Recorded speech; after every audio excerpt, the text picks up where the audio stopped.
Hi, good morning. Welcome to The Big Issue. The Big Issue is live on your screens and on social media, and we are happy that you have joined us today. As always, the show is live and interactive. You can join the discussion via our WhatsApp line 0549986996 or 0204447033, and we'll be happy to read your comments out to the rest of the world. So there's been something brewing. It kind of makes us feel that we are revisiting the days of old. We call it Dumsor. Is it a case that we have Dumsor as we define it in the political circles, or this is just intermittent power outages? But if it becomes persistent and consistent, then that appears to be Dumsor. What is the matter with our power distribution? Is it a generation problem? What is the problem? Is it financial? Is it as a result of obsolete equipment, as the ECG will want us to believe? Do we have gas, or do we have crude or fuel to power our machines? Are we paying the IPPs? What is the problem? Today, we want to try and diagnose that away from what everybody has been saying. And so this will occupy our minds for the first part of the show. Also, the second part, we will look at the issue of the All-African Games and then the Black Stars' new coach. The Black Stars have a new coach now in the person of Otuado. Otuado was the same person who qualified us to the World Cup. Indeed, others say he wasn't just the only one, because there were a number of coaches and he concluded or completed the process. Took us to the World Cup. He only could manage a first round exit. We only won one match, lost two. He's been brought back as the best guy amongst all the people who applied. What does he bring to the table? Did he really meet all the qualification criteria, including 15 years of top-level coaching experience and all of that? What is his footballing philosophy? These were all part of the criteria the GFA said they were looking out for. Did he meet all of that? What are the terms? He has a 34-month contract. What really are the terms? The Black Stars, as we have it, is not what we expect. Also, the All-African Games have been going on, but there's been a lot of problems. Ghana has won a few medals, but problems. Is it lack of preparation? Despite the huge amounts of money sunk into the organization of the event, athletes do not have means of transportation to event grounds. They do not have kits. The volleyball players said they had to play with their feet in the hot sand, giving them blisters, which they think affected their performance. And a number of things. Were we not prepared? We had a lot of time to do this, plus a one-year extension also. Is it a general lack of preparation or seriousness of the Ghanaian that is, showing or reflecting on us on the international stage? We'll look at this with sports people who appear to understand, who actually understand the issues better. I'll take a short break. I will return and then introduce my guest, provide some updates, and we'll delve into the first part of the show, which really is on power, electricity, whether Dumsor is back or not. Why are we not even being given a timetable? Because it does appear that consistently the power goes off at a certain time. We are told by the ECG that between 7 p.m. and 11 p.m., which is the peak time, we may not be guaranteed of power. So why don't you give us a load shedding timetable? They say it is unpredictable. How unpredictable is that if we say that the transformers or the generators, or however you call them, around certain areas are overloaded, overburdened? So why don't you take out some of the load so they are optimally performing? And then those you take off, you give them a timetable. Tomorrow you bring them back, another day you take them off. So it's fair across the board. But to be suffering 7 to 11 Dumsor every day, quite erratically, it leaves much to be desired. This is The Big Issue. My name is Selom Adonu. I'll be right back with more. Don't go away.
You're welcome back. This is the big issue. We are happy to have you. This morning we're looking at two issues. One is the power problems we are having, Dumsor, or just power outage, intermittent, erratic, however you define it. It means that you don't have power. And what are the problems? Now we are made to believe that you call it Dumsor based on what the root cause is. What is the root cause of this one? Is it financial? Is it equipment, obsolete equipment? Is it inefficiency? What is it? The ECG has been telling us about 630 of their transformers in certain areas across the country have been overloaded, overburdened, and that is what causes it. So at the peak, the fuse and the conductors break, and once they break, they cause Dumsor and all of that. We'll listen to the explanation. The ECG has also been doing some work, going around, ensuring that they recoup or they recover debt owed them by people. People think that the ECG is doing a yeoman's job in that respect, because when you use power, you must pay. That is the only way we can sustain that institution or agency, including the fact that they are threatening to disconnect some 91 high-level hospitals. They say they owe them about 263 million cedis. Did we even have to get to this? Why couldn't they be paying little by little so that by now maybe it wouldn't be that much? Because the ECG necessarily needs the money to keep the lights on. So how did they get the money? How has government been quiet? The Ministry of Health, why wasn't the Ministry of Health engaging with the Ministry of Energy so they deal with it at their level? We will look at all of that. Tell me the situation where you live. Do you have Dumsor? Do you have power outage? What do you have? So we see. All right.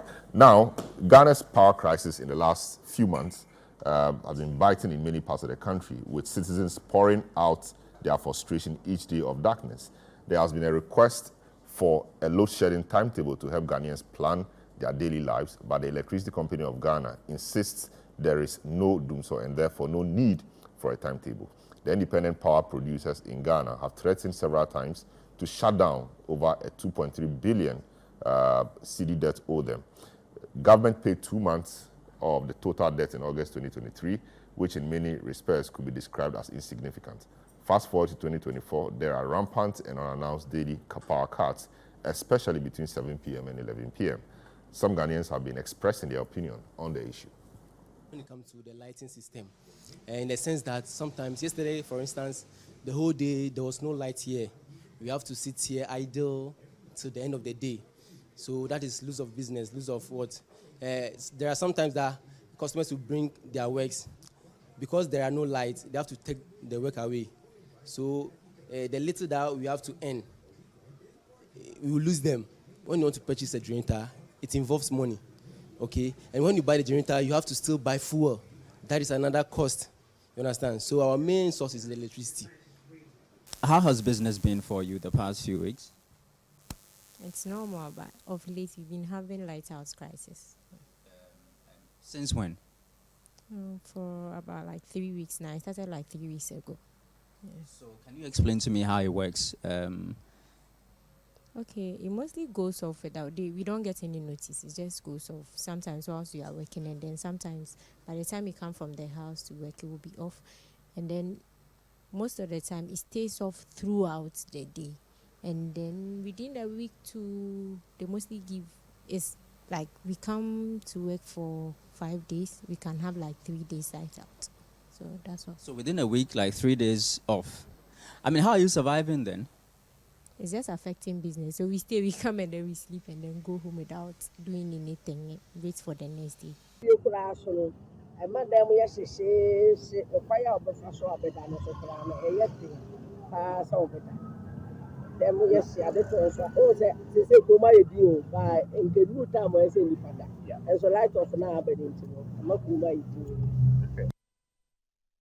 All right, so you heard and saw that. A number of people complaining about the situation. My guest this morning, Palgrave Boachidankwa, government spokesperson on governance and security. The Honorable Adam Mutawakilu, NDC parliamentary candidate for Damongo, former MP for the same area, and the ranking member on the Energy Committee before. Also, Nana Moisi, the 7th Executive Director of the Institute for Energy Security, and Franklin Kujo, President Imani Africa. These are my guests this morning on this first segment of the show. Gentlemen, you are welcome to the program. All right, let me start off with you, Palgrave. You are a government spokesperson. I don't know what the line is or what the communication strategy is in this respect. What do we have? Do we have Dumsor or not? Salome, a very good morning to you and very good morning to your viewing public. And you are aware that the New Patriotic Party and the government of President Nana Dankwa Akufo-Addo is mourning the life of the Honorable Dr. John Kumar. And so this morning we would want to once again send commiseration to his immediate family, his wife and children, his constituency where he served as an MP, Jusu constituency, to the New Patriotic Party. We've lost such a wonderful gentleman. To Ghana, we've lost such a brilliant man who served as Deputy Minister for Finance. We pray that his soul and the souls of all the faithfully departed will rest in perfect peace. You are aware that government has sent a high-level delegation from Parliament led by the majority leader, the Honorable Afenyo Makin, to commiserate with the family and the flag bearer of the New Patriotic Party, Alhaji Dr. Mahmoud Bawumia, incoming President of the Republic of Ghana from the 7th of January 2025, and Vice President of the Republic of Ghana, together with Chief of Staff and other government officials, also went home to commiserate with them. And I'm very certain that when all the funeral plans are made available, we would also come and communicate to the Ghanaian people. That said, Dumsor, Dumsor, intermittent power challenges. I think that the overarching goal really is not to enter into a political discourse of what used to be and what it is now. I think that when you see the definition of Dumsor, it is the consistent power outages that affects people, affects lives, affects industries, and also affects families. We are going through a very minimal challenge of an intermittent power outages as a result of these transformers that needs to be changed, and we are certain that within the period that we have, we'll be able to rectify this. I'm also aware that there is some cash flow challenges as well. In recent times, I was told that the Ministry of Finance is in talks to be able to see how they can release some funding so the IPPs can be paid. And also, we are aware of the technical issues that comes along with it. But ECG has stated that between 7 p.m. and 11 p.m., you would have these intermittent power outages. I experienced an intermittent power outage yesterday at home in the morning.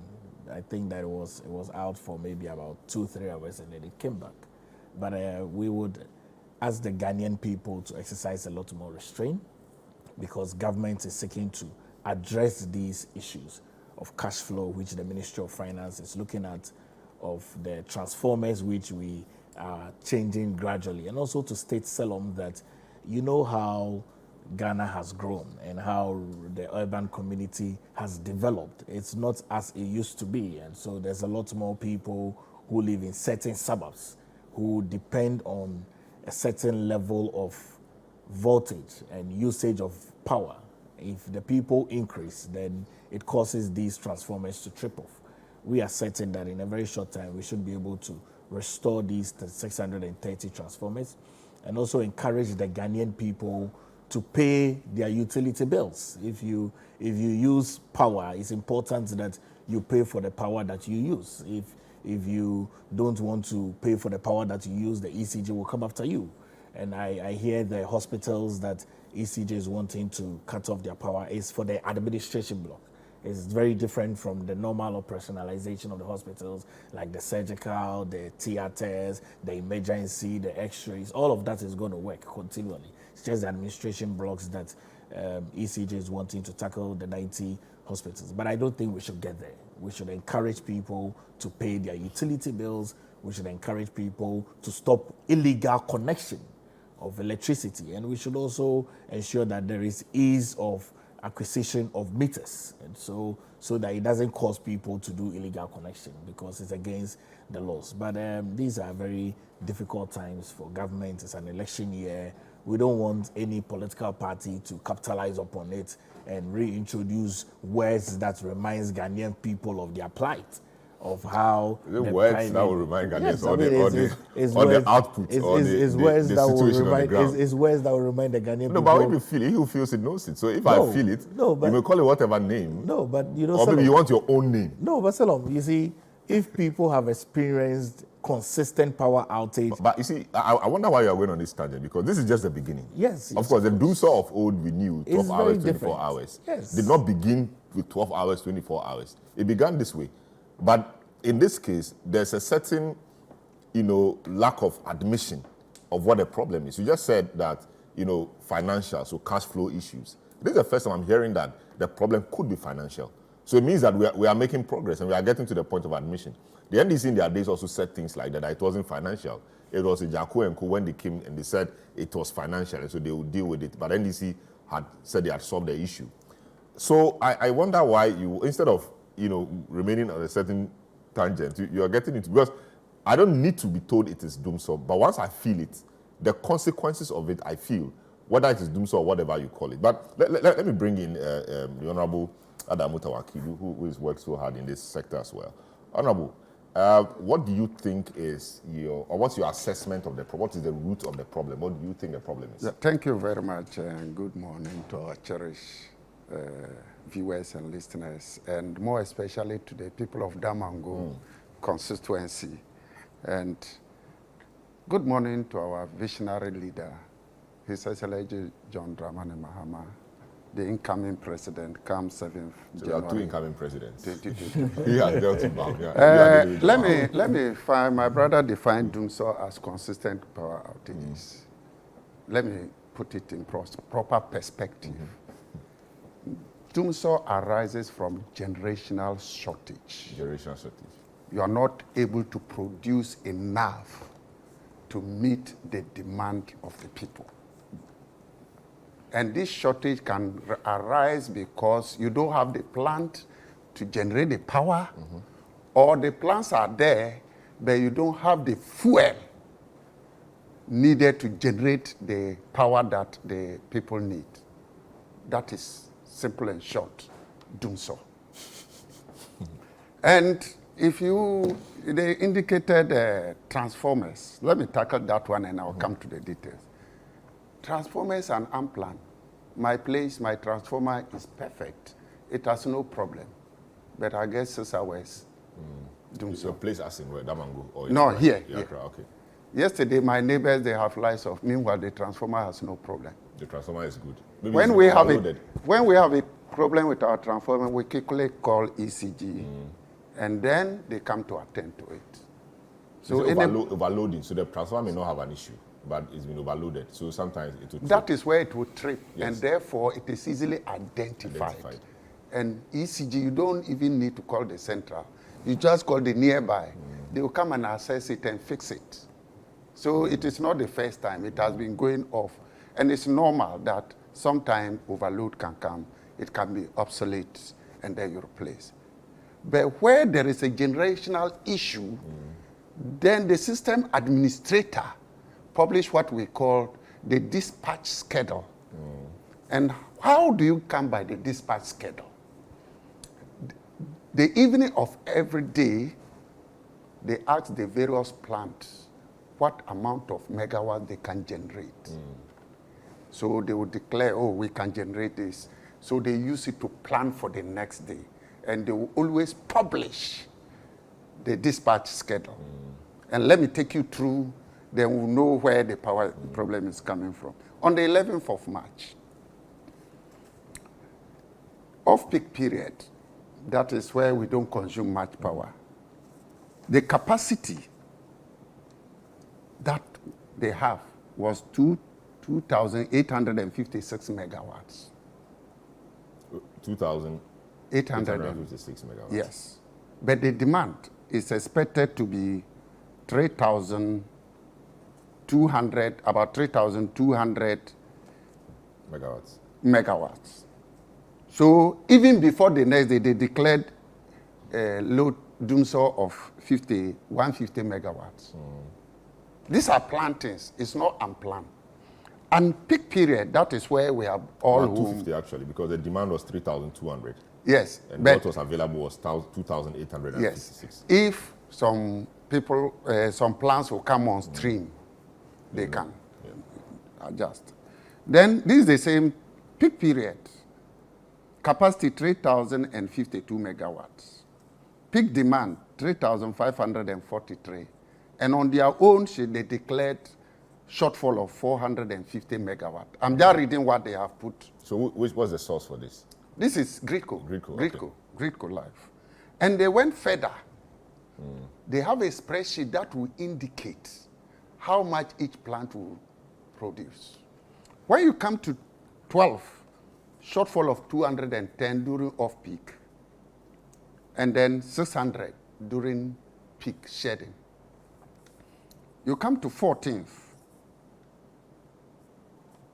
300 off-peak will be shed, 650 peak.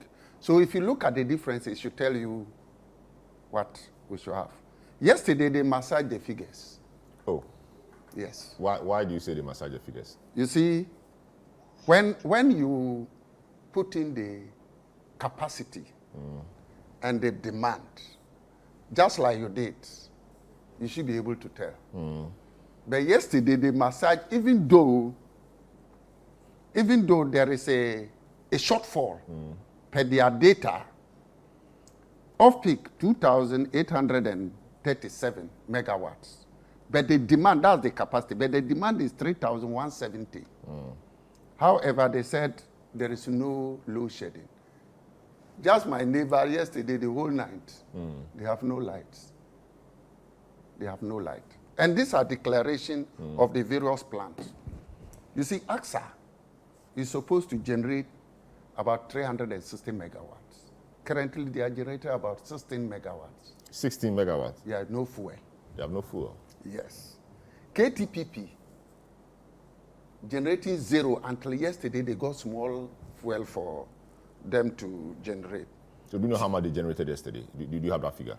So they said they've been about, generating zero? About 160. About 160. Thereabout, yes. TICO, they generate 110 instead of 330. So if you look at all these figures, you come to a conclusion that the issue we have at stake is generational problem. Is it that we don't have the plants? No, we have the plants. The issue is about fuel.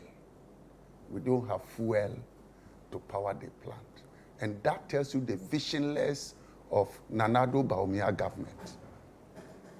Why?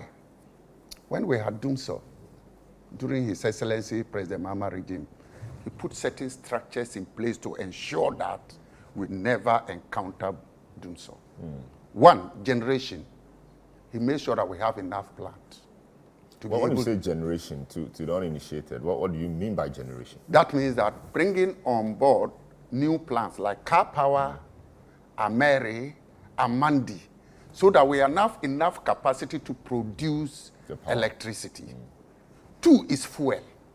Because if you have the plants and you don't have fuel, it is just like not having at all. It's like having a car without fuel. Without fuel, it will be in the house. It cannot move. So what did he do? First, he brought on 10 fields. Second, he brought on OCTP. And that is our savior now. That OCTP, some people will call it Sankofa Jinyami. SGN. Others will call it ENI. That is our savior today. It is supplying us 235 million standard cubic feet of gas per day.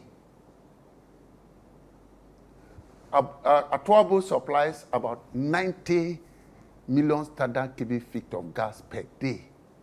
And Nigeria supply about 60 million standard cubic feet of gas per day. So if His Excellency President Mahama did not vision into the future to develop this field, would have been in a mess today. Three, liquidity is a critical issue. So President Mahama brought ESLA to make sure that we clear off all the outstanding debts And in 2016, because the law was passed in December 2015, the whole of 2016, the IPPs will tell you, we didn't incur any debt. So we were paying, we had money to pay. We have money to pay all of them. But with ESLA, to settle the debt reduced by $200 million from 2.4 billion to 2.2 billion because of the arrangement His Excellency has made with those who granted us the credit, because there was a master plan to ensure that within 5 years we clear off the debt and we do not incur additional debt. So when it comes to liquidity issues, it was taken care of. And 2016, by December, ECG was making a profit of $575 million, Ghana cedis. 520. 575. 75 in million. 2016, as at December. Gridco made a profit of 69 million Ghana cedi as at December. So we're on a good standing to take off until this government came. And they didn't add a penny to the power sector. Rather, they squandered all these opportunities. What do you mean by squander these opportunities? Yes. When you came to power, His Excellency President John Dramani Mahama had brought in ESLA, which you criticized in a way. But when you came to power, you realized that there is the need for it. And it's been extended. What do? First of all, you look at the arrangement that was laid. If we're paying it as agreed by His Excellency John Dramani Mahama, within 5 years we should have cleared it. Rather, you collateralize it. Why the need to collateralize it? Is it that per the arrangement you wouldn't be able to pay? Because ESLA generated almost 3 billion Ghana cedis a year. We should have been able to follow that lay down payment plan and clear it off. And if you even extended it, assuming you extended it, like they have extended, this money could have been used to make sure that we acquire the necessary fuel. But this government collateralized it. 2, this government for almost 8 years has not been able to bring any field on board. Because per projection, you know that the demand for power will increase between 10 and 15% every year. So definitely, there is the need to have sufficient fuel. And one of the cheapest for now is gas. And how do we get domestic gas? We must make sure that we develop new fields to add more gas to the existing one that His Excellency has brought on board. But how do you develop new fields if the discovery hasn't been made, or we have discoveries waiting to be developed? That is where visionary leadership is all about. 1, we knew that Aker Energy Now block was AGM. There was we could easily find oil. But when this government came, they just made it anyhow. And that is what has affected. How did they make it? If you sit with one partner and you give lavish concessions, incentives to the partner, every other oil company will want the same terms. We call it fiscal terms. And that is what Nana Akufo-Addo Bawumia government did. They gave so much incentives to Aker Energy.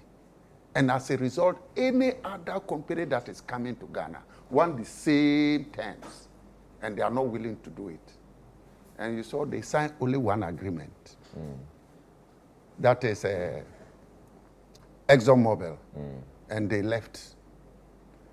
And they started looking for new blocks to be acquired since 2018.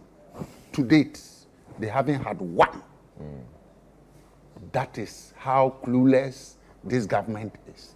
There is nothing in the energy sector they've added up. And 2, ECG, which was doing well by December 2016, has been mismanaged completely. I thought ECG was doing well, rather. I mean, new chief executive, very young and enterprising, pushing the boundaries. We'll look at the data. The data will tell. ECG, I told you, as at 2016, was making a profit of 575 million Ghana cedis. Since 2017, when Nana Addo Bawumia took over the reign of government, ECG has never made profit. I thought at some point, last 2 years. I thought at some point the collection of the debt was. I will still come to the collection. I want to tackle the profit aspect. Then I come to the management of the money that they collect. Are you with me? Last 2 years, they made almost 4 billion Ghana cedis loss. 4 billion. Last 2 years? Yes. Now, let's come to the collection. Collection can be looked in two perspectives. You are able to reduce your losses, and therefore you are able to rake in more, or you are able to collect enough. Are you getting me? And then how do you manage it? The collection, how is it coming? Is it as a result tariff increment? Because if you are collecting 500,000 Ghana cedis every month, and tariff increased by 100%, and as a result, you are collecting about 850 million Ghana cedis. Then you come and tell me that I'm performing. Then you are just deceiving us. We all know how tariff has increased over the period. So we don't expect the revenue to be stagnant. Have they been able to reduce losses, technical, commercial, and collection losses? No.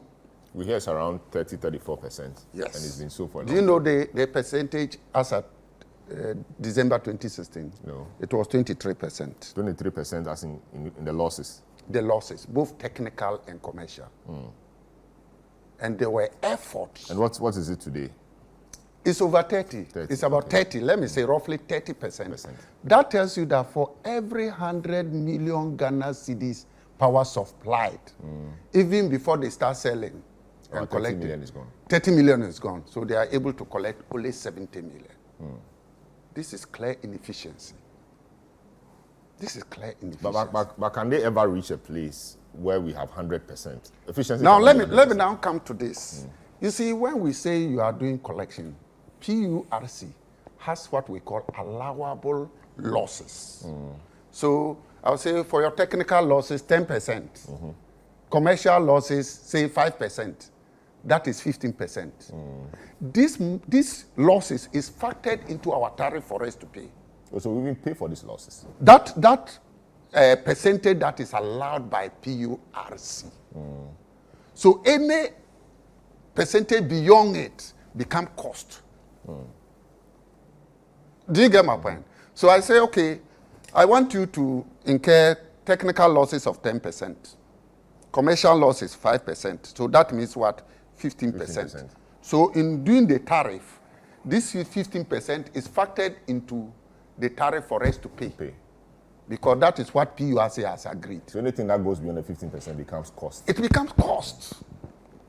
So if you are able to generate 15%, technically we say you are generating 100%. But I mean, to be fair, the 15%, 10% technical, 5% commercial. Is the 5% commercial not too low? Because we have a lot of inefficiencies inherent in the system.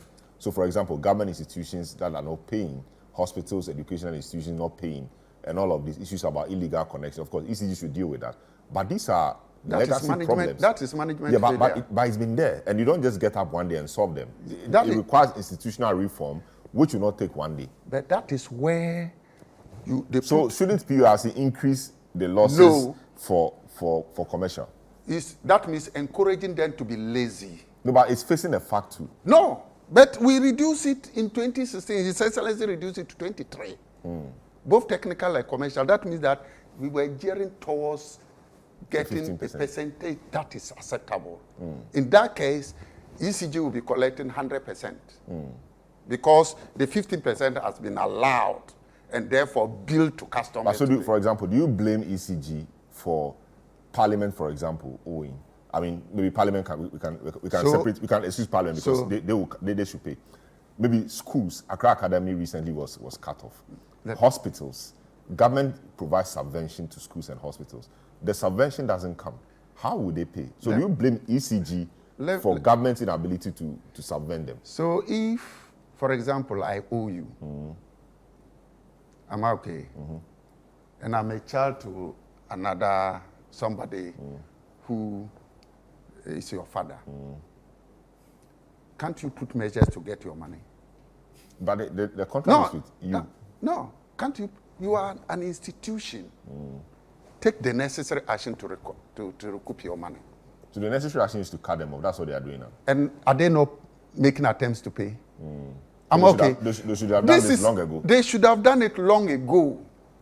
So that is the now the utilization. Assuming even the 70% they have, they want to utilize it. There are some few issues I want to raise, and it's very critical. First, we have agreed His Excellency to manage the power sector very well, has brought this cash waterfall mechanism. So I'll come to the cash waterfall mechanism and what So I wanted to what that about means. the utilization of so, the so revenue. we'll do the utilization of the cash waterfall and what that means and all of that. Patrick, I mean, a number of issues that he has raised. He was on the Energy Committee in Parliament, and he, as a ranking member, so obviously he's been following the space, and it's a space he's interested in. Quite a number of things have been raised, mainly due to inefficiency or mismanagement of the sector. He's saying that we are unable to generate, and once there's a generational shortfall, that is Dumsor, because we are not able to meet the demand. So that is a matter we must deal with. I want to understand from you what you have done so far in the sector.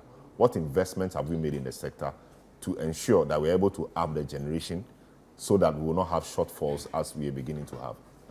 So, Solomon, you see, the real question to ask, in addition to yours, is that how come we have been able to have consistent power from 2017 to date? But you just said the system was growing. Yes, So but maybe I'm saying, come to a head. yes, but I'm saying we have had consistent power from 2017 to date. So that rules out the Honorable's assertion that we have not managed the sector effectively.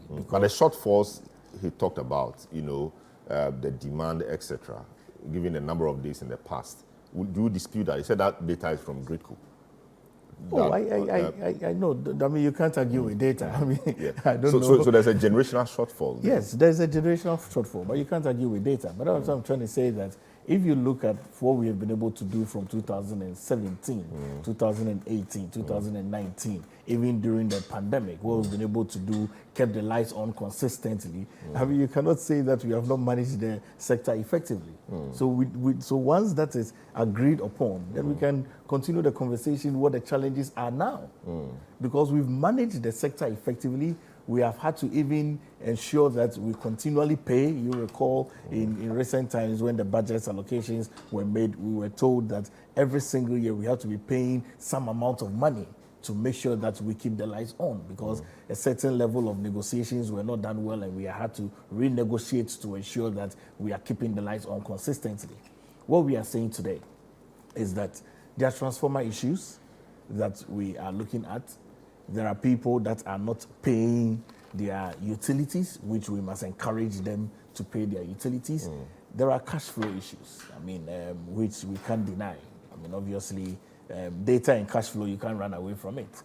And I'm certain that as we work very closely with the Ministry of Finance, and the Ministry of Finance works very closely with the IPPs, all of these would be smoothing out in the shortest possible time. I see. But the issue about the investment, because we know about Mary, we know about car power, and all of those, you may have issues with contracts, take or pay, and all of that. That's a discussion maybe for another day or later. What investments have we made so far? Or you think that the capacity, installed capacity, is enough? We do not need any further investment? Is that the case? Oh, well, you see, I cannot state that we do not need further investment. I mean, continually, government is a continuum. And so once there's already existing investments that our government has come on board to manage those level of investments, if we find a shortfall, why not? We'll bring in some level of investment. But as it is now, we've been managing all the investments that have already been made in that sector. But I'm also certain that there's some level of investments that we have brought into the energy sector. Like I said, the argument is we've kept the lights on from 2017 till date.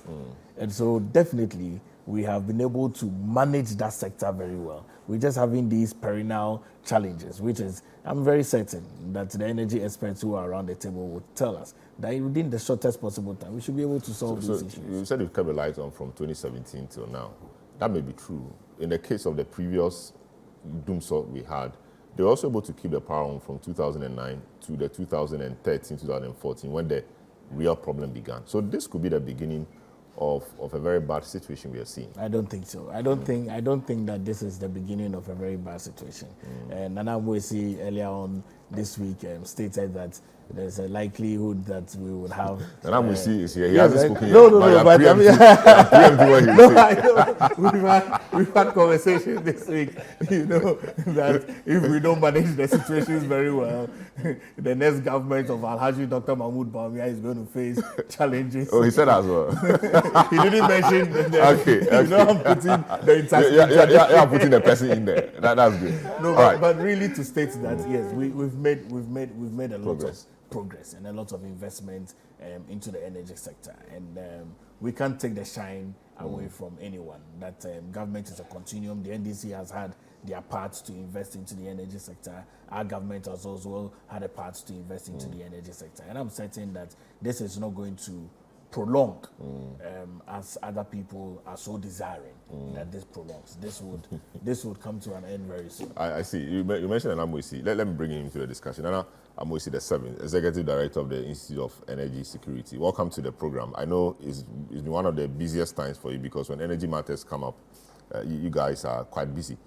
What is your frank assessment of the situation? What are we experiencing? What is the problem? Thanks for having me this morning. Good morning to your viewers as well. And good morning to my fellow panelists, Mr. Mutawakil and Pagrave. This is the first time I'm meeting you. Yes. Good to meet you, sir. Good to see you, sir. And I'm meeting, has been tracking your work because now he's quoting what you said. yes, it was on TV3. Okay. I think within the week. I didn't even see the face of the panelists. Okay, but you were online. I was online, okay. so it was later on that they gave me his name. Yeah. I know it's a very challenging time for government and for Pagrave, in particular, to be in a position to be speaking for government at this time. And governance issues. It's not easy. And I wish him well. I'm sure if any of us are sitting in his shoe, it would have been quite discomfort for us as well. We wish you well. But then let me correct some few impressions, as I always do. What I will start is, if we want to solve an issue, we must first admit that there is an issue. If we admit that there is an issue, then we'll look for the antidote or the remedy to the issue. If I go to a doctor and I say, doctor, please, my knee is hurting me. Your knee pointing to your head? Pointing to my head.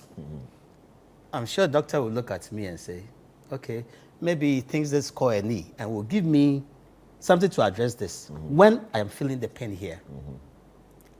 I remember some years ago, including the past governments, they started on similar tandem when the issue of Dumsor started.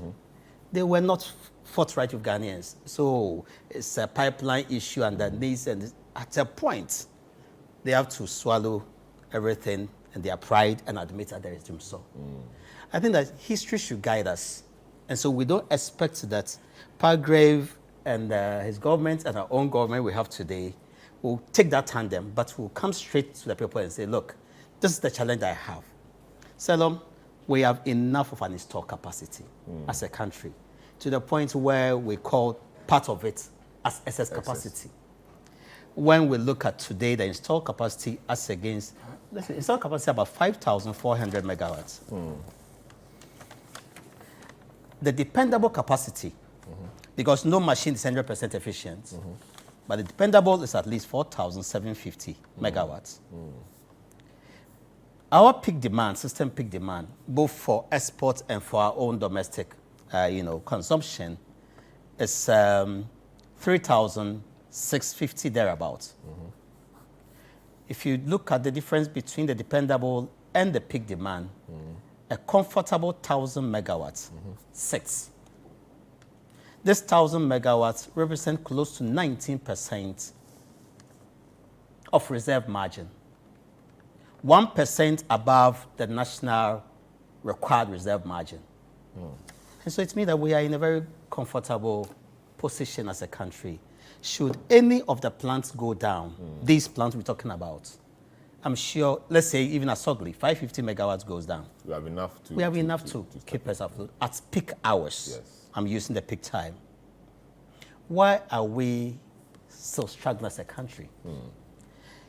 Over the beginning of the year, I've tracked all the power churned out by all the respective power plants from IPPs to governments.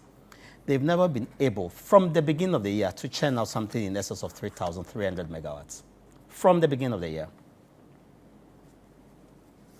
Sometimes they do as little as 3,000 megawatts. And our peak demand is 3,650, roughly. Let's say 3,600.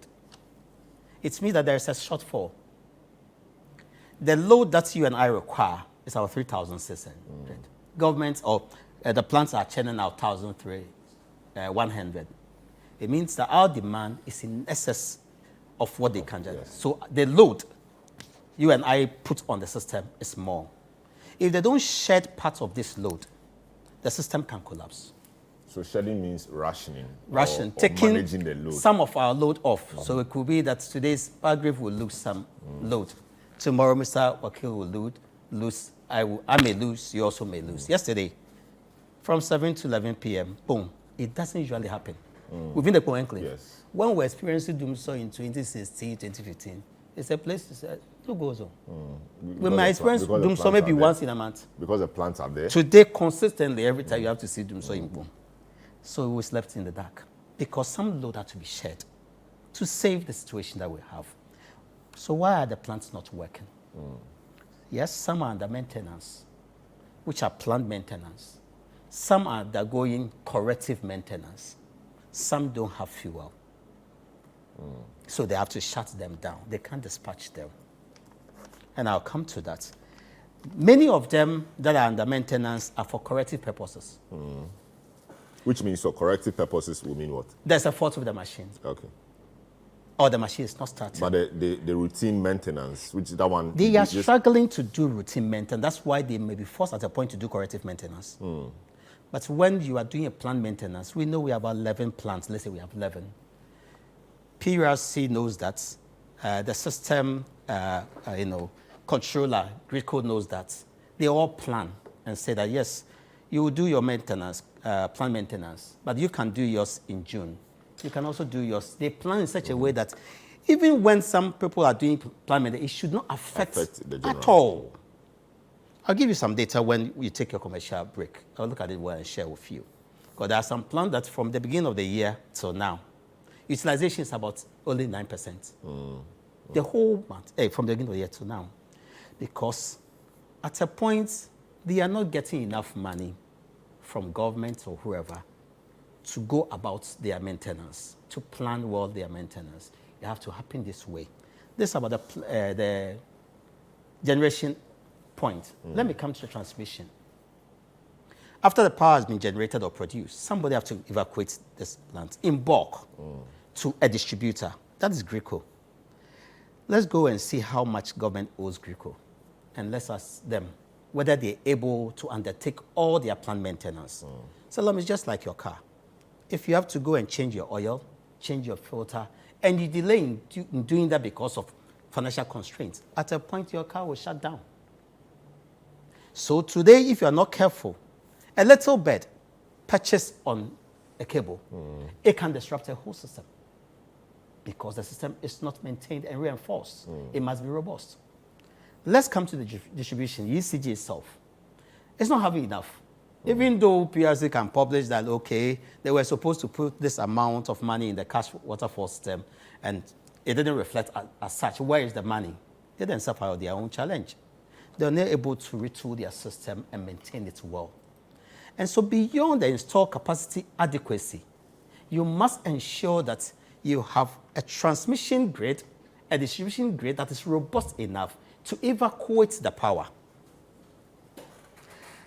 Let me end this way. I'm sure you asked a simple question here. Yeah.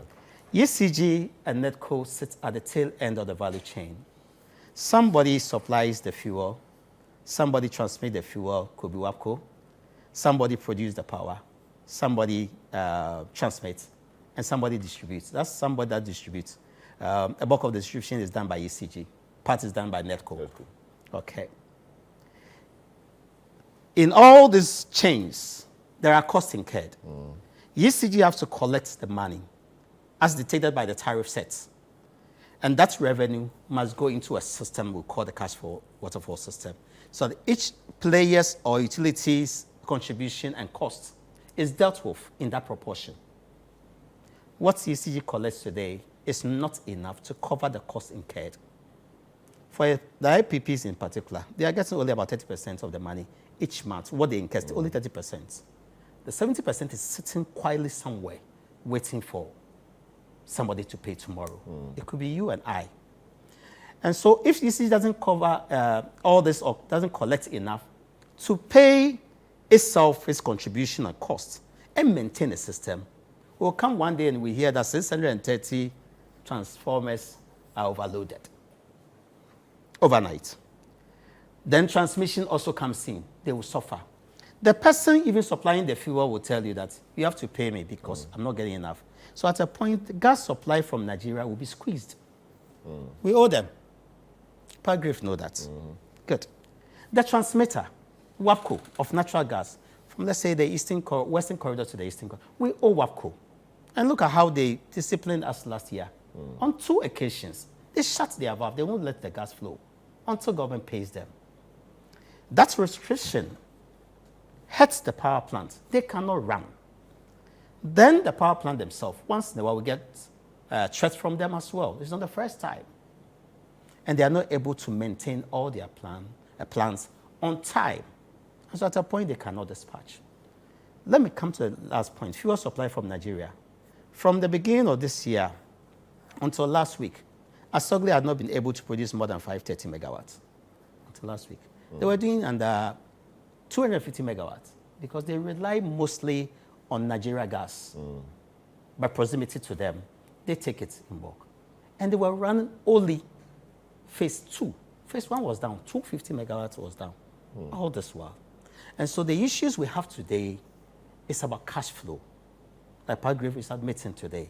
If we have enough money, we can pay them, everybody's contribution will be fairly distributed, and they can maintain their assets and system. But that's the situation that we have. And my point I raised the last time is, until we address this financial constraints, we're going to be in this Dumsor for quite a long time. I see. That's quite interesting. This is a big issue. We are discussing the matter of the intermittent power outages. Call it Dumsor, call it light off, or call it whatever. I mean, it's been the issue. The fact is that for a while, we've not had consistent power supply, and that is beginning to bite. That is beginning to affect businesses and beginning to affect, in fact, small businesses, the hairdressers, the barbers, the dressmakers, and all of those who depend on power in their kiosks, in their small shops, and they form a bulk of Ghana's economy. SMEs, we understand, form the majority of businesses in Ghana, and they are most affected. In fact, even here, we've had to run on plant for long hours. You know, last night we had to run on plant for a long time, and that increases our overheads, and you can understand what that would mean. For other businesses, the consumer in the end will have to pay because they will transfer the cost to the consumer. That is a reality of the situation at hand. You know, government is saying that there is some cash flow issue in there. Adamu Tawakilu, who was former ranking member, who was ranking member on the Energy Committee, is saying that there's some generational issue. We are not generating enough, which is obviously one of the symptoms of Dumsor. You know, and Nana Moisi, the 7th executive director of the Institute of Energy Security, has put everything together. And more or less what he's saying is that the future doesn't look bright if nothing is done about the situation. I'll take a short break. When I return, we'll go into other facets of this discussion. Don't go away.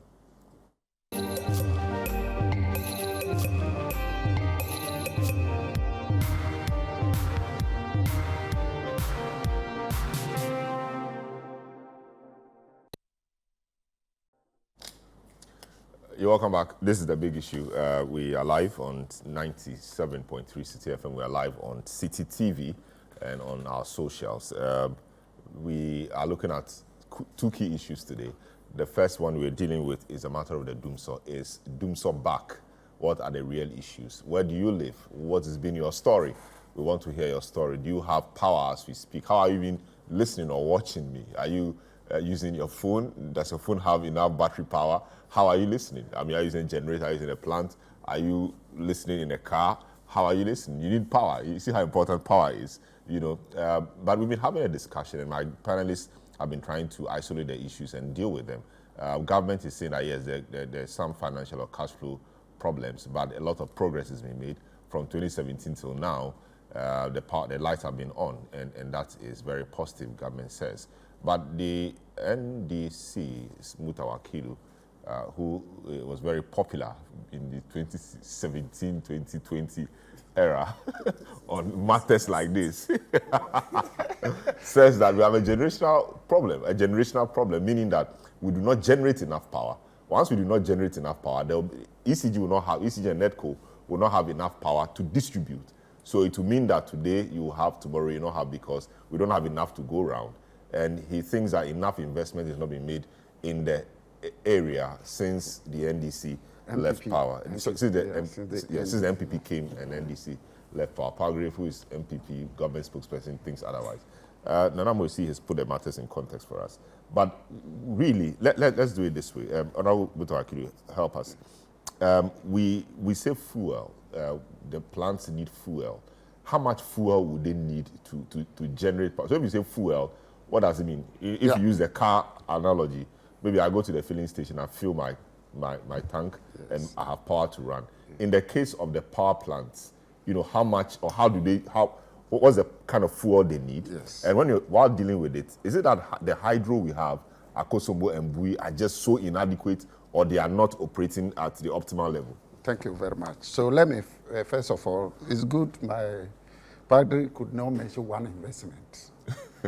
When they said they've kept the light on, which is a fact. If you came to meet, you inherit an asset, and you don't add it, you continue consuming. It will finish. It will get finished. So this is where we are. See that you do well. Now, we have various types of fuel that the plants consume. We have natural gas, which is the best for now, looking at the climate change issues, and what have you. Energy, and as I said, the cost. Okay. Yes. So you realize that in Ghana, we have ENI, which is currently producing about 235 MSCAF, that million standard cubic feet a day. We have Ghana Gas at Atuabo, about 90 million standard cubic feet a day. And we have Nigeria. Yesterday, it supplied about 58 million standard cubic feet. Now, this 58, you realize that this government renegotiated the agreement. It should have been 120 million standard cubic feet. Nigeria wasn't that reliable. But I thought that they should have just left it that way. But they renegotiated it to 30 million standard cubic feet. So Nigeria is even doing us a favor by giving us about 58 MSCAF. It's a big favor. You realize that out of these three gases, the two happen under His Excellency JM. MPP has not added any. Now we have liquid fuel. So this gas. We also have liquid fuel. Some of the plants are dual fuel plants. That means they can take gas, and when there is no gas, you can switch to liquid fuel. And under the liquid fuel, we had what we call the light crude oil. Then we have the heavy fuel oil. Then we have the diesel fuel oil. So you realize this, once the gas is not enough, you should be able to switch to this liquid fuel. And any government should have a strategic stock so that when we have these gas issues, then you can easily switch. We don't have. You don't have strategic. We don't have. What do we have at Bust? It does downstream for Okay. cars and what have you. We don't have.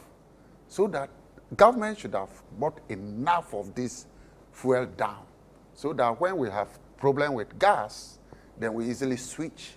But as we speak, they are there, And one day, then they will bring small. Then we generate. Then the next day. So if you look at the dispatch schedule, some of the fuel, 0 days. That means that they've not provided the fuel. Anything. Who are those providing the fuel? I think that it should be re-looked at.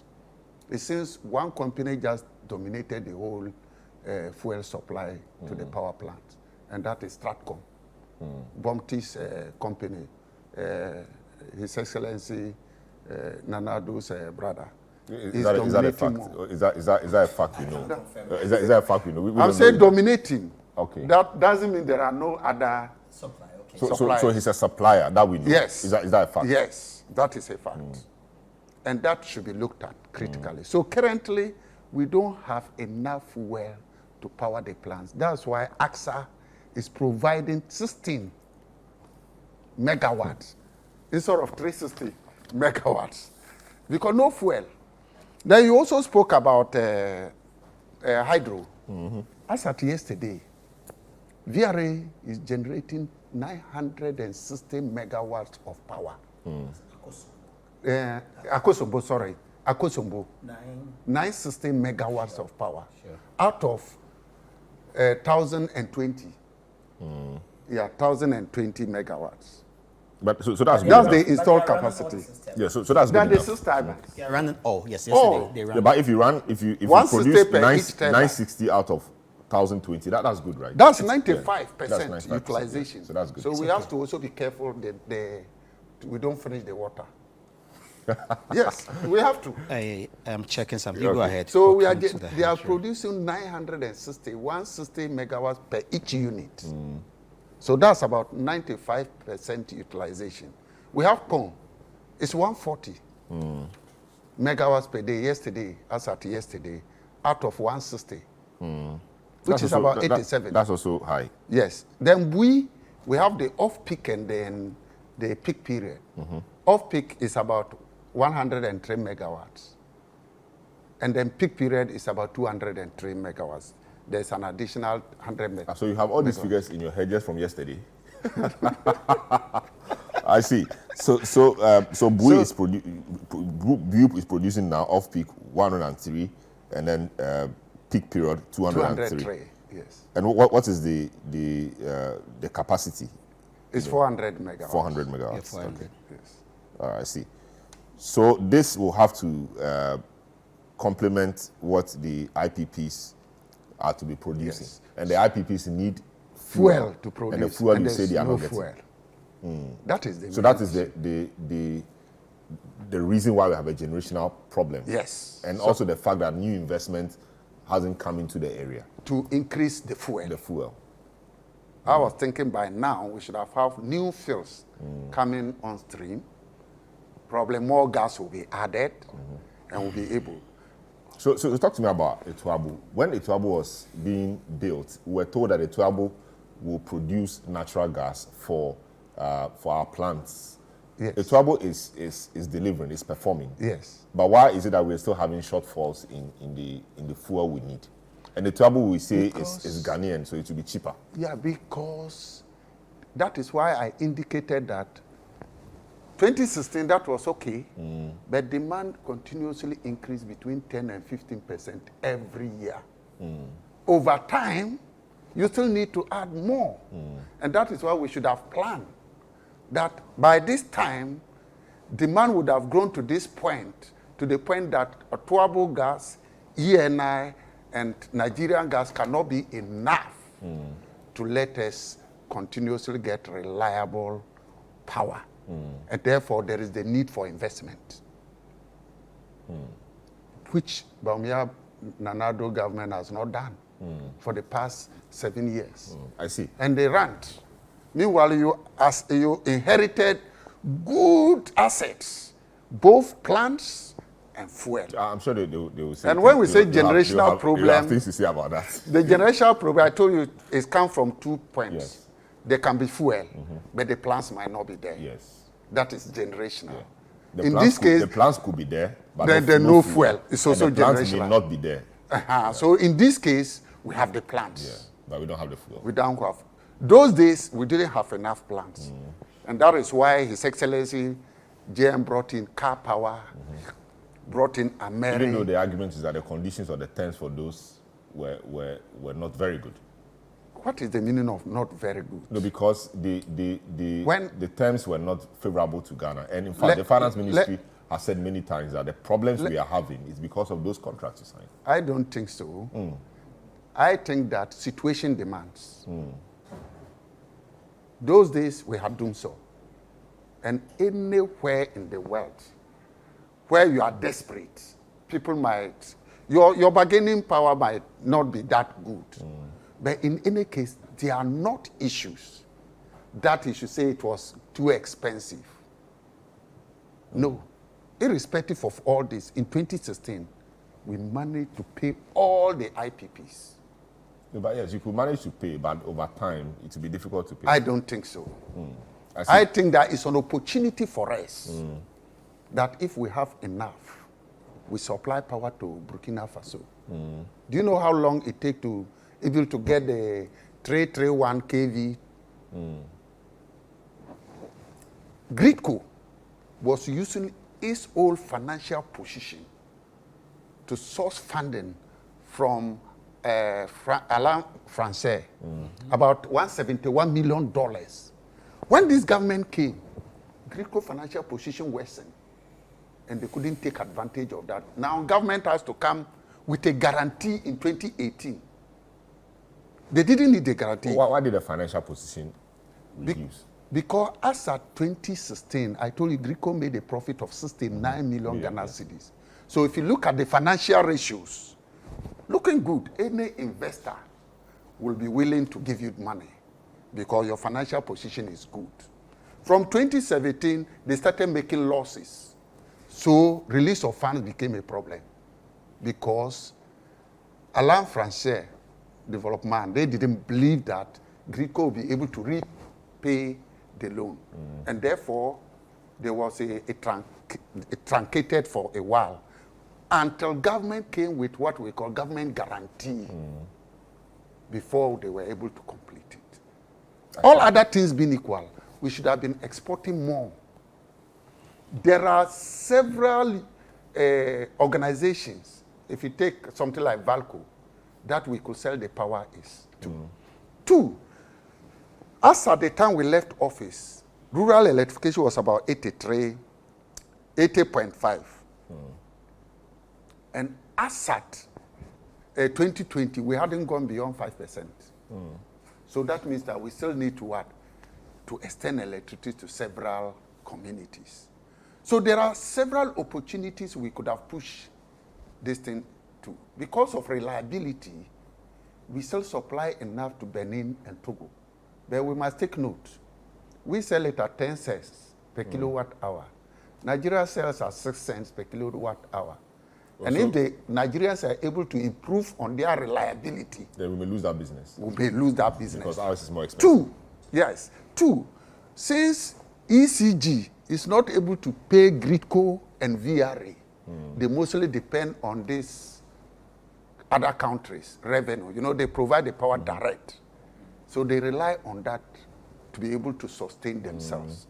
Now they are not able to supply to those areas. So what will happen to the financial position of VRA and Gridco? It will worsen. So this is the situation. I see. Let me come to. I want you to. So it's all financial really, and quite technical as well. There's this thing we call the cash water flow. Cash water fall system. We understand that it was meant to pay off the stakeholders in the sector every time ECG receives money. But we understand that for some time now, it's not been the case. Take us through what that means, what that was supposed to do, what the situation is now, and how we can improve that. Okay, so the cash waterfall mechanism is like a vault where all the money collected by the distributors, ECG and NETCO, you go and place that money into it, and that vault may look like our shower, so that it trickles down to whoever contributed to producing the power that ECG sold. So the fuel supplier is paid, the transmitter is paid, power producers are paid, transmitter of power, not gas, is paid, then the distributor cost is also gets paid its share in that from there. proportion. Okay, so that's how it's supposed to work. Even if the money is not enough to cover all their costs, all get small, they small. must be paid in proportional terms. Everybody gets something. If there is any further squeeze or dislocation of distribution, then of course some segments of this value chain will have to suffer. And so in the power sector, it's just like your engine. You need your engine that you need oil to lubricate it. In the power sector, what lubricates it is cash. It's financing or funding. If you're unable to fund all these activities and projects, then of course at a point you begin to have this tear and wear because there's friction in the system.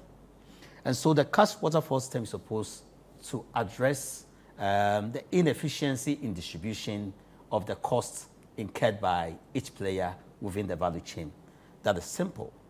But as to whether it is working and taking the path of the intended purpose, it's another thing. And that's been one of the challenges that we have in the country today. It's not working effectively. And so if you speak to the IPPs, they tell you that currently they're receiving only about 30% of the power sale invoices given to government. Like I mentioned earlier. So 70% sitting somewhere waiting. So if a whole PRC come and say that, yes, ECG collected and had this amount of money, almost about 850 million, good. However, it couldn't account for more than 450 or 500. Where did the money go? These are questions that we need to begin to ask. Are they diverting the money? And to what sources are they diverting? If you put it in the source that does not relate to the power sector, then of course you are leaving the sector to bleed. Hello, Mr. Wakilu mentioned something here. Beyond the financial constraint that we have as a country, we have failed to invest in the assets. Some years ago, we had only one Atuabo plant generating or producing raw gas, making it,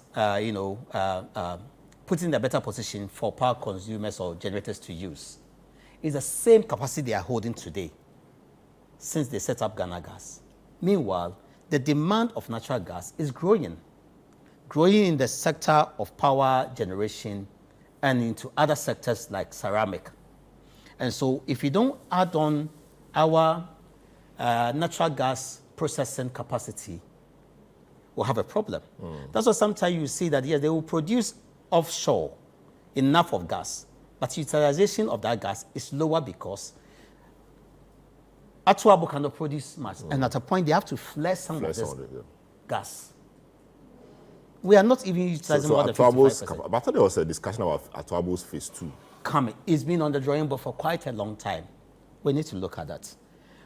Also, investing in the grid, transmission grid in particular. Yes, there's a huge market out there for exports of power.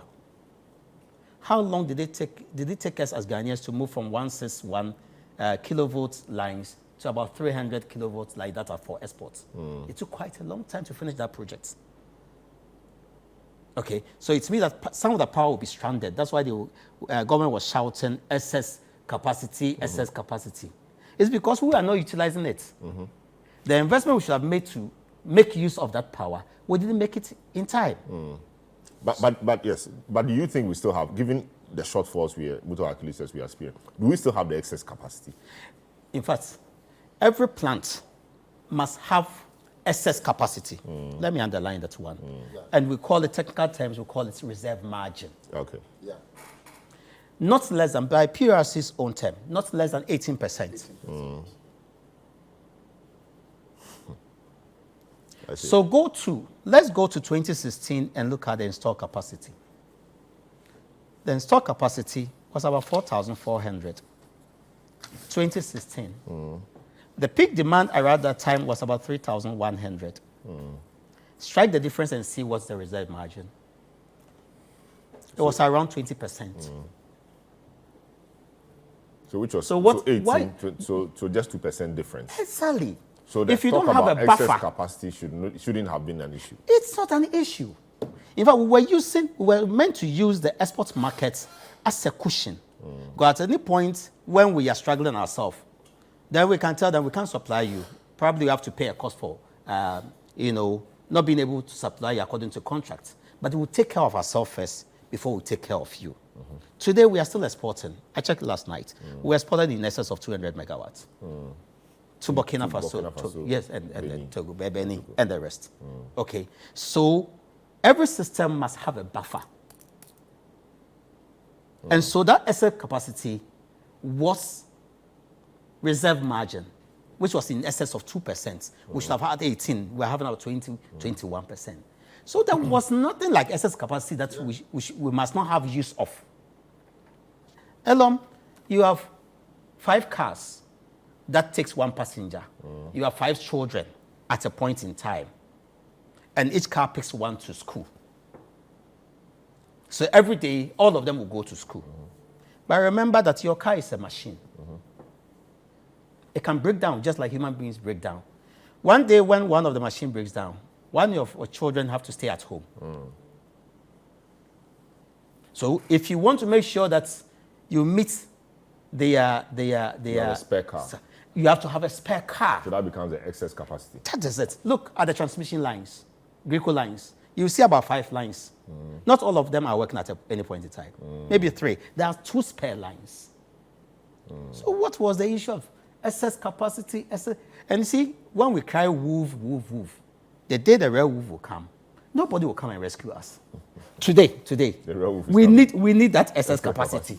Where is the excess capacity? Hello? And you say some plants are down for maintenance. So 18% reserve margin is lost. There must be a backup to every machinery because no machine is 100% efficient. It cannot guarantee it. Thank God also for this year, we are lucky that we have very good water level in Akosombo. We and Kwon.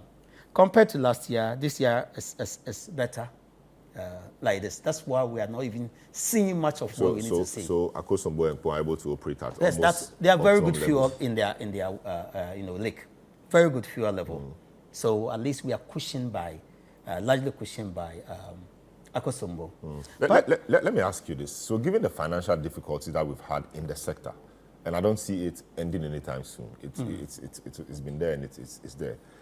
The investment in the energy sector, do you think we should consider more hydro, which is cheaper, or we should still go with the power plants, which require fuel, which is expensive?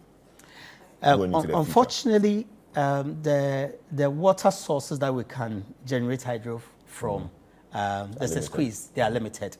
And so we cannot do any hydro today in excess of 100 megawatts. You can't find it anywhere. So how about what's happening is it Palugu, the Palugu Dam? That's small? That's small. Okay. We cannot do. So how about other sources? So maybe the renewable sources, solar. Of course. Wind. It makes sense. Even nuclear. It makes sense for us to but be solar is considering. about 2% or 1% of our generation mix. Is it more than that now? Yes, about 2% today. Yes. So unfortunately, you can't rely on them during peak hours.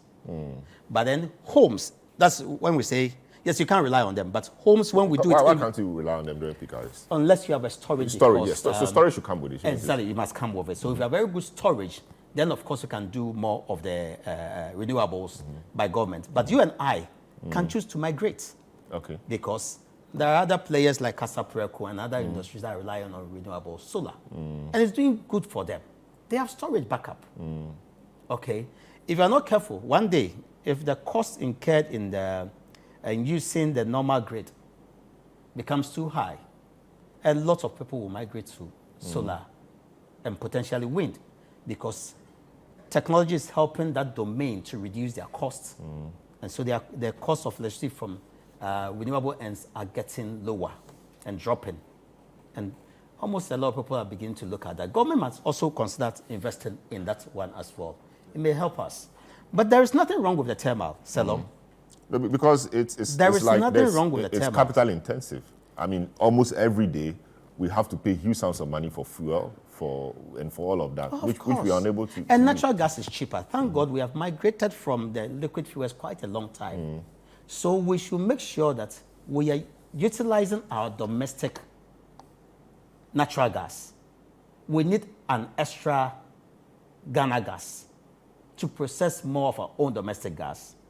We also need to assure ourselves that when it's produced, the transmitter will transmit it because government doesn't owe it anymore. If we do that, we are safe.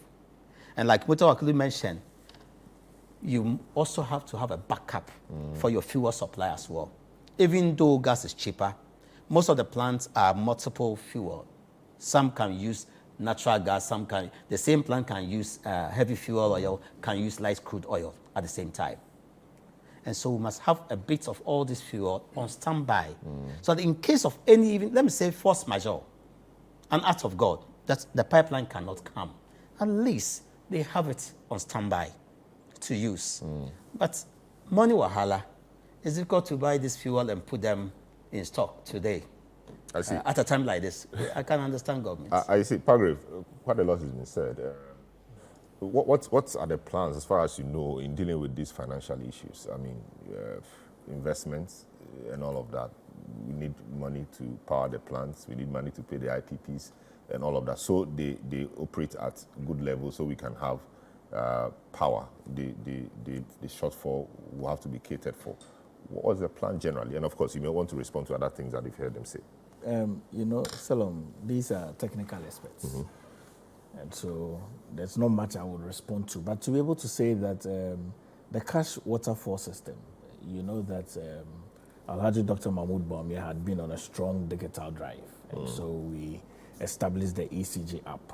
You recall that. And I'm looking at some data here in terms of the direct capture of some monies that have come through over the months. On a monthly basis, the amount of money that ECG has been able to make. So, and then also the amount of money that ECG has had to pay the IPPs every month. It's about $43 million per month. And they have had to do that from July of last year, 2023.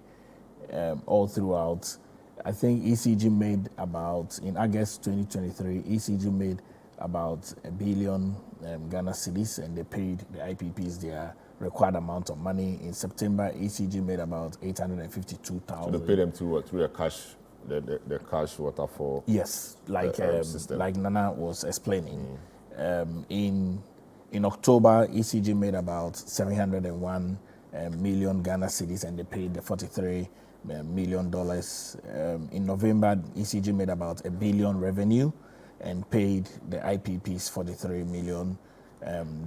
In December, ECG also accrued about 1 billion cedis.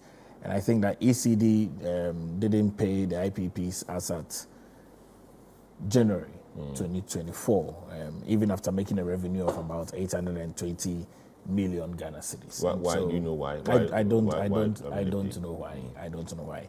But really, to state that government is committed to ensuring that we solve these issues. Government is committed in ensuring that the IPPs are continually paid, fuel is given onto them so we can keep the lights on. Government is also very committed to ensuring that the various players in the industry, the energy industry, are taken care of so that at least businesses can go on, livelihood can go on. But we would also attune our mind to what the technical experts are saying and ensure that that drives policy directions of government. But also to state that we want to remind Ghanaians that pay your utility bills. I'm on a personal campaign, pay your utility bills. Pay what you consume, and also desist from illegal connection of electricity. It's not going to help anybody. It's not going to help myself. It's not going to help the Honorable Butakalu. It's not going to help Nana. It's not going to help anybody. So desist from illegal connection of lights. This is government encouraging you to desist from illegal connection of lights. So this is a major problem for the ECG. Very much. How about NETCO?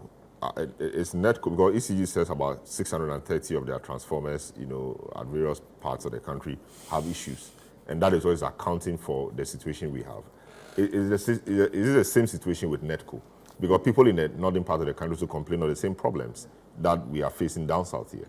So if we say the problem is with 630 generators and all of that, it's not all that we say is the problem.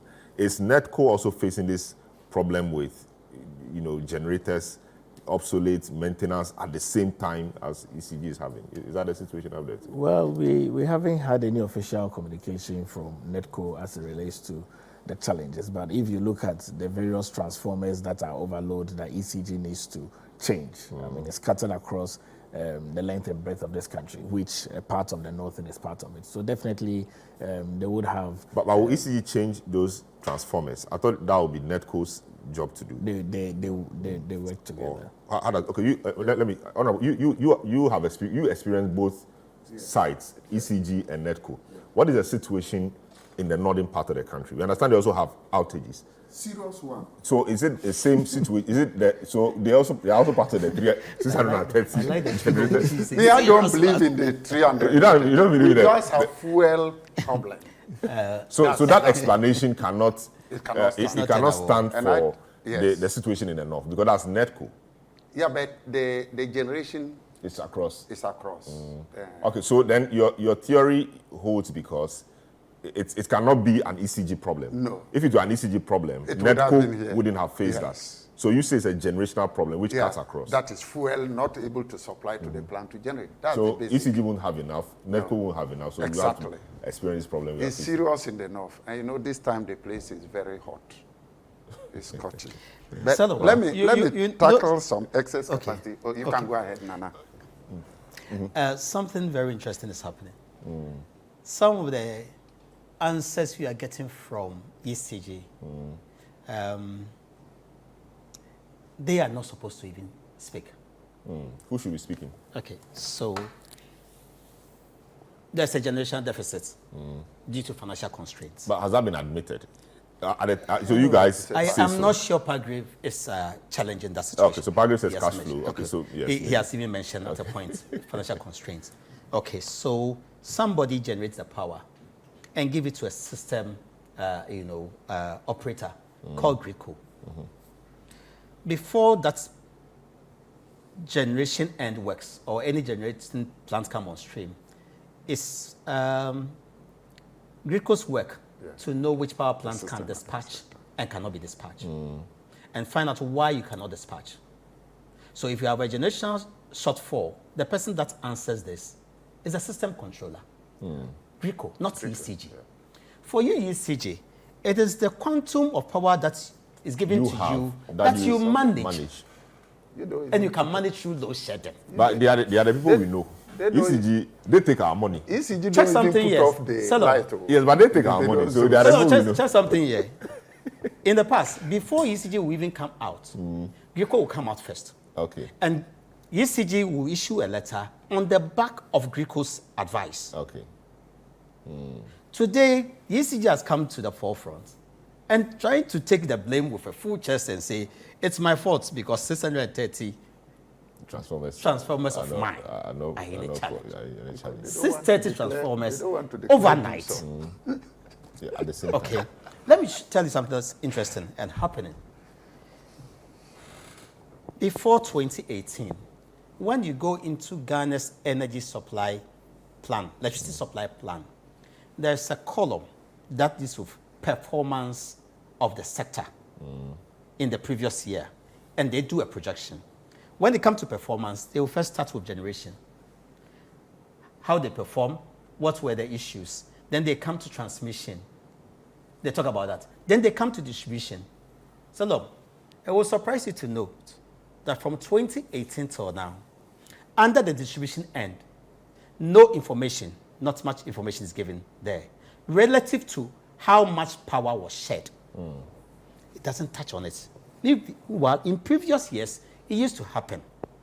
And so for us at IES, we see a suppression of information as well. If you do that, you are misleading the managers of the power sector. And you may end up misleading the president as well. One thing Pargrave didn't know, of which I think he's also misled, the 43 million that you just mentioned, that paid to IPPs, it represents just around 30% of the payment. So 70% is sitting somewhere. Pargrave should go and check. So next time he can speak confidently or speak from that position. So it's not that they covered all the invoices of the power plants. When government says it has reconciled with power IPPs, and this is how much savings they have made, they were discussing the invoices of power sold to them. They never touch on exchange rates, forex losses. They didn't touch on fuel supply invoices churned out. They didn't touch on excess capacity or idle capacity. Because now that they are not getting fuel and they are sitting idle, government is paying for that. Yes. Note, Salom. All these are costs that have not been discussed in the public domain. So if I tell my brother Pargrave that, look, if you are not careful, the next government, I don't care who, will suffer because the situation becomes worse every moment in time over the period. Today, with all these challenges, one thing that could have saved us, Salom, was even ESLA. ESLA was supposed to clear a 2.7 billion legacy debt. Introduced in December 2015. Every year, we were expecting, if our fuel consumption even stays same, we were expecting something around 650 million each year. So in 5 years, Salom, Would have paid. you should have had about 3.2 thereabouts, 3.25 billion to clear all that. We chose to collateralize ESLA. And so after 5 years, if we had not collateralized, ESLA should have been off our fuel, competition list. Should have been off. Today, just within just the power sector, the debt in the power sector is in excess of $2 billion. Dollars. Power alone. We've not come to petroleum downstream or whichever end of the energy sector. If ESLA was there, we would have been dealing with some of these challenges that we have. If we chose to not to discard it after 5 years. But I tell you, the way it's even being collateralized, we're going to pay ESLA for the next 10 years, possibly. I see. We are wrapping up. Then Padre will have the final word on this. I want to Yeah, touch so you said on you wanted to do excess the capacity. and things, yeah. It's just like taking a football team to a match. How many teams do we send? I mean, people in the team, 11, 10 players, 1 keeper, but we have reserves. How many? How many? All about 22. As in where? When we are sending a football team to a tournament. Okay, and the play, I think 25 or 26. too wide. Yes. You should not use the football team. You wait. We send about 22. The sports guys are coming after. Let's say 22. Then I'll sit up and say, Kai, Ghana is wasting money. Okay. You are sending 22 players When you need only 11. on the field. Okay. So there could be injuries in the match. There could be cards. there could be other things. Exactly. But that one, the reserve margin is more than 100%. We It's don't need even more than 100% reserve margin in power sector. 18%. Yeah. Because there could be one plant, there could be a fault. There are plant maintenances. You don't need the people to be in darkness before you work So on when it the and plan supply. goes off, you That's bring the one. reserve. On the solar, during His Excellency GM, he was implementing something with EC called net metering. That is encouraging individual homes to have solar. When you have excess, supply to the grid. When you have shortfall, the grid will supply you. Then at the end of the month, you net it. Either if yours is more than what you have taken, ECG will pay you.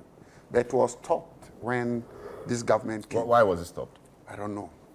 So later they were talking of bringing it back. The net metering is very, very important. It also helped the hairdressers, the tailors, EC, LAG Commission go and mount, get you solar, so that you are taking off-grid to ensure that you work. Quite interesting. So when, for example, my house, I decide to do the solar and sign on to this net metering thing, how does the ECG know or Energy Commission know that? So they come and install something in my house. Yes, That you will go and take have the a excess. contract with them. That will take the excess Yes, and you feed have it a into contract the with grid. them. Yes, I see. Yes.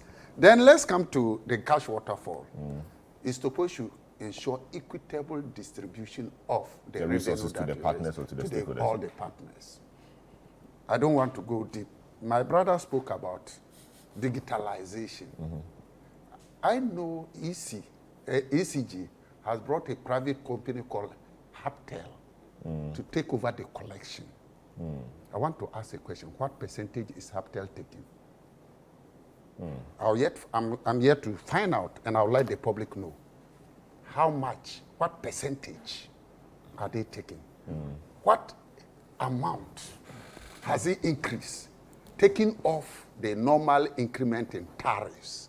And as I said, if they increase tariff by 100%, and your revenue increased from 500 million to 1 billion, you don't say you have implemented so much. In the next few weeks, I'll come in with detailed information about Haptel, who are the beneficial owners of Haptel. Very soon. But Haptel is a company we know. They do a lot of... You wait and I'll come with something. Now, $35 million, 43, per the report of PURC. It's not always all the time this $43 million is. That is one. Another issue I'm investigating. I know in October 2023, this 43 million, you know, we collect in cedis. We go to change it to dollars. ECG changed it at a rate of 13.95 Ghana cedis per dollar. When at the same time, Bank of Ghana exchange rate is 11.4. So the difference? Get the difference. So let me just do small arithmetic. I'll take the difference and multiply by 43. 13.95 minus 13.95 minus 11.4. 13.95 minus 11.4. I have 2.55. That is the difference between what ECG said they bought from they bought it, and then I'll multiply by 43 million. 109.6 million Ghana cedis through exchange losses. Couldn't Bank of Ghana have supplied the money to ECG and take 11.4? What is the catch there? I'm investigating it, and soon I'll let you know.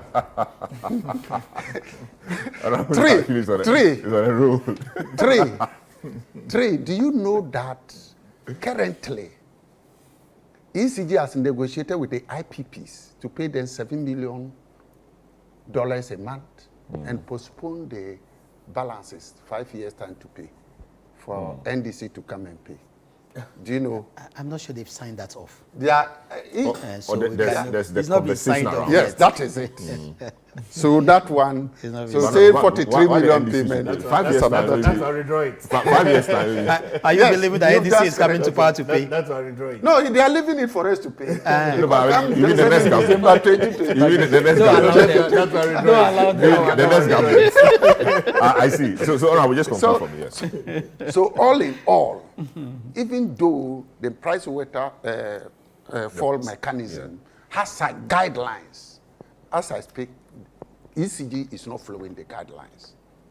And irrespective of the revenue they are boasting, do you know that they now pay their workers in badges? Because you don't have money. No money.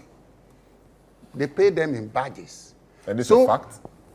Oh, I've done my checks. I see.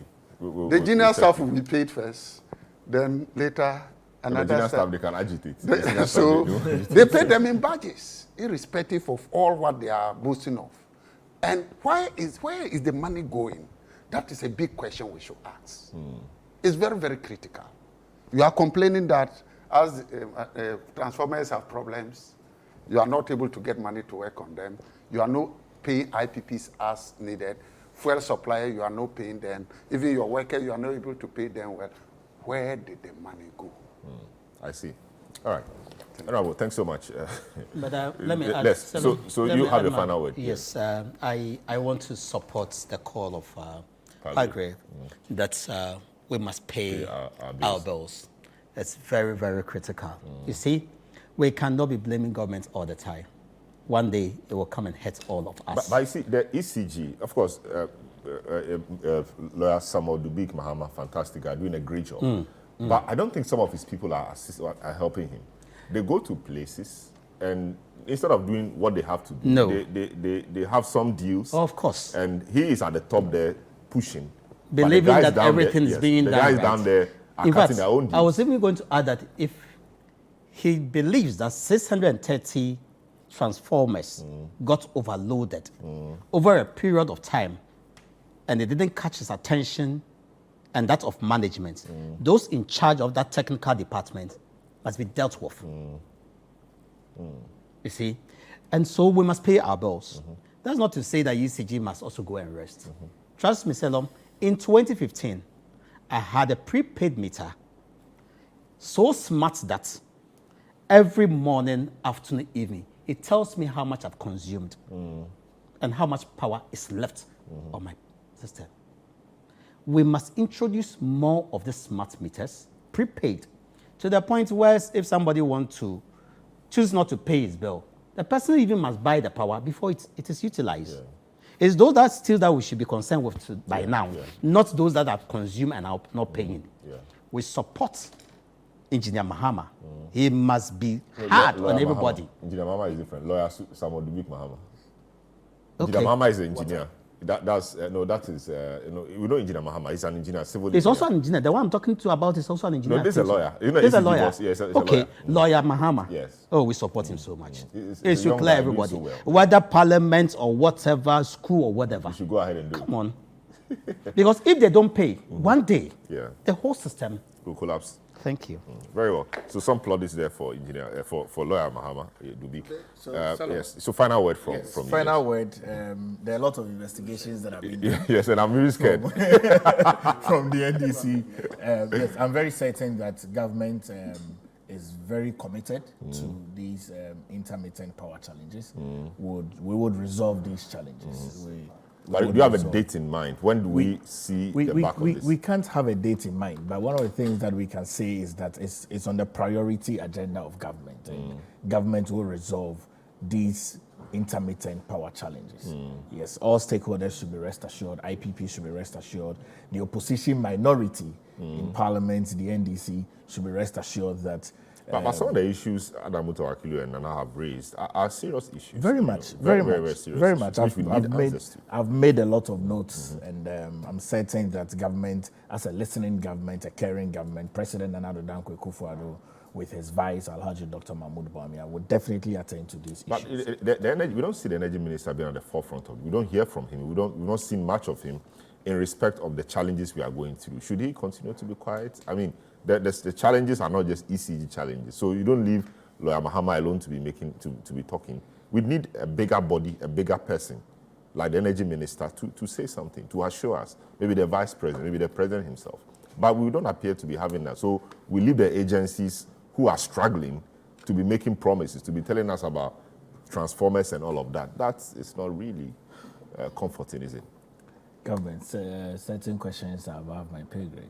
Okay, so let me just stick within the purview of my KPIs. But really, to assure the Ghanaian people that government would attend to these needs. We are very listening government. We make sure that this is a priority of government. But we don't have a date in mind when we don't have a date. Reasonably say that this will be over. We don't have a date in mind, but soon and sooner. We could go the long haul. No, it won't go the long haul. It won't go the long haul. So it's just an assurance to Ghanaians. All right, so this is the big issue. We just heard Palgrave Boakye Dankwa, the government spokesperson on governance and security. Earlier, Mutawakilu, who is doing a lot of investigations, NDC parliamentary candidate for Damango, former MP for the same area, and he's a former ranking member on the Energy Committee of Parliament. Of course, he tells you he has a lot of information. And Nana Mwesi, the 7th Executive Director, Institute of Energy Security, active CSO in this arena, and doing quite well. So this is the big issue. My name is Selom Adonu. We'll take a short break. When we return, we'll look at the new Black Stars coach, and we'll look at the All Africa Games and all the matters that have arisen. Players being transported in the bucket of coaches' pickup trucks to the events. And all of that, but we are hosting, and it's serious. We're ready, really ready for the games. What happened to all the money that was sunk into the project? I mean, a lot of money. Why couldn't we procure things on time? As we speak, we understand some of the equipment are still on the seas coming. When the games will end sometime next week, we'll be back.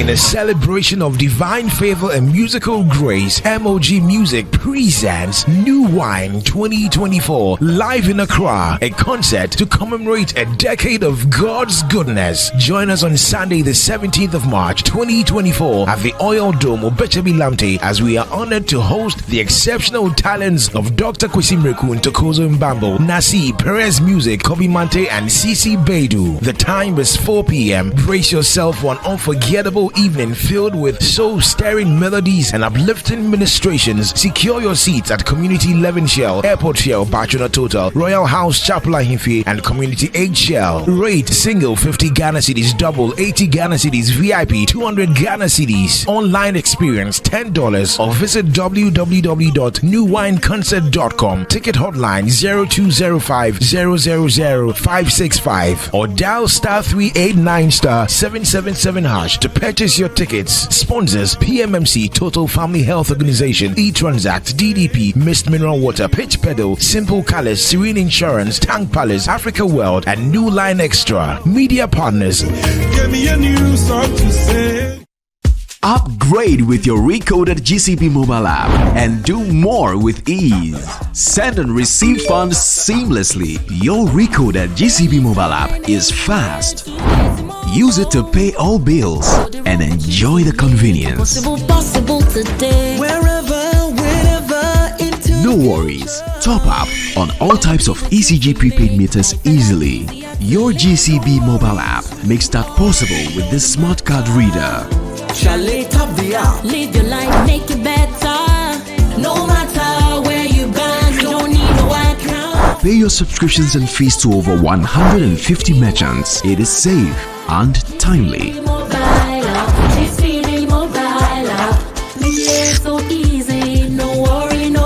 All transactions on GCB mobile app are smooth. GCB mobile app, upgrade your style. GCB Bank, your bank for life. It's time for the drums to beat. It's time for the horns to blare. It's time for the whistles to blow. It's time for the fans to cheer. It's time for the men to slug it out and for the women to face off and records to be broken. It's time for winners to emerge. It's time for the big names to reaffirm their status and for new stars to be born. Aquaba. It's time for Accra 2023, the 13th African Games, with our host cities in Accra, Cape Coast and Elmina. 29 disciplines, 54 countries, 13,000 participants. It's time to crown the champions. From 3rd March to 23rd March 2024, Accra will welcome the world to its center. Accra 2023, experience the African dream. The 13th African Games, Accra 2023, is brought to you by Ghana Gas, Bost, National Health Insurance Scheme, Goyle, Belacqua, Ebony Condoms, Well Vision Ghana, Coca-Cola Company, Hisense Ghana, Better Malt, Newmont Ghana, Blue Jeans Energy Drink, Africa World Airlines, B5 Plus, Montgomery Residence.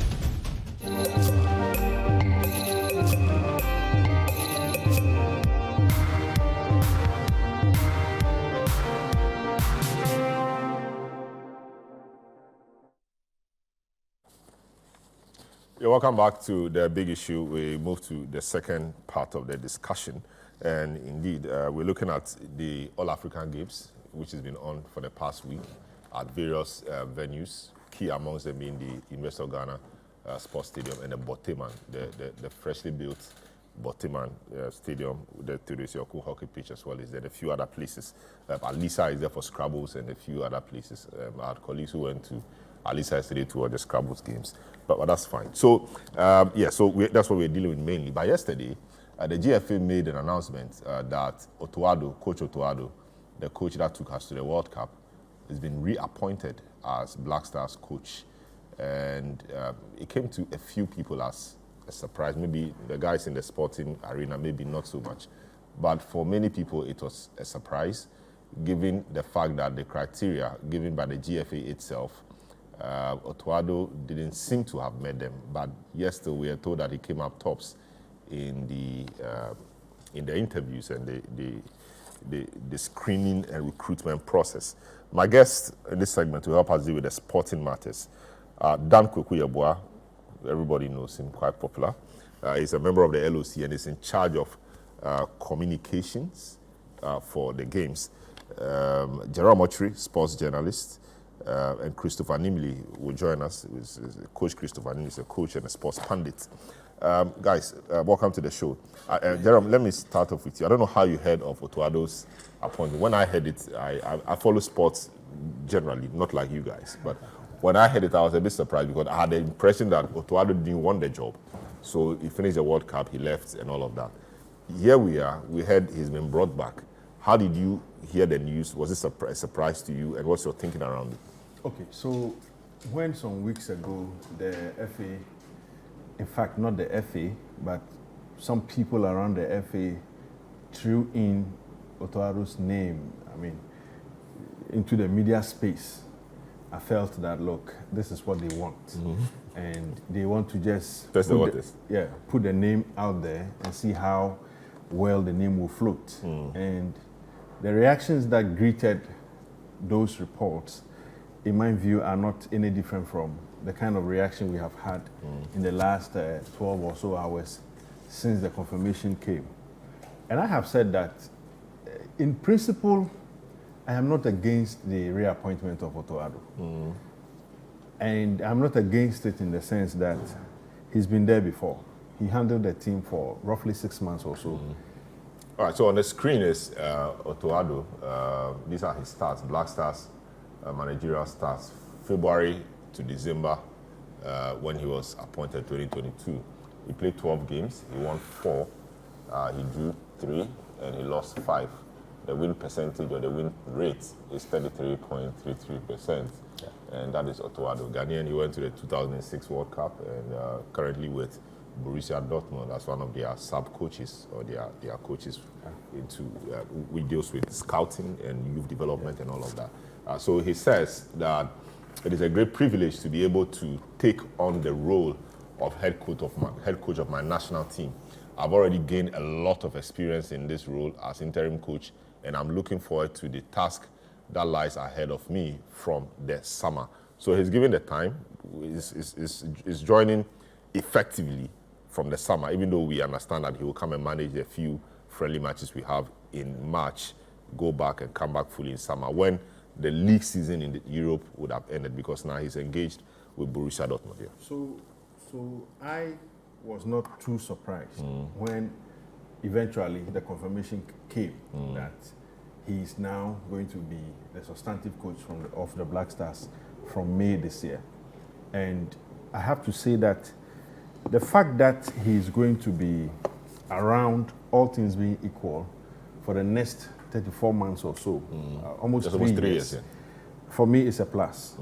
It's a plus in the sense that I think this is going to be the first time in almost decades, almost 20 years, that we'll have a Black Stars coach going to stay most likely beyond 2 years. That is if everything is to go well. Yeah, so everything is to go well. So that's just the contract. But if he performs abysmally, they could no, fire of him. course. I'm just looking at a situation where we say everything goes well.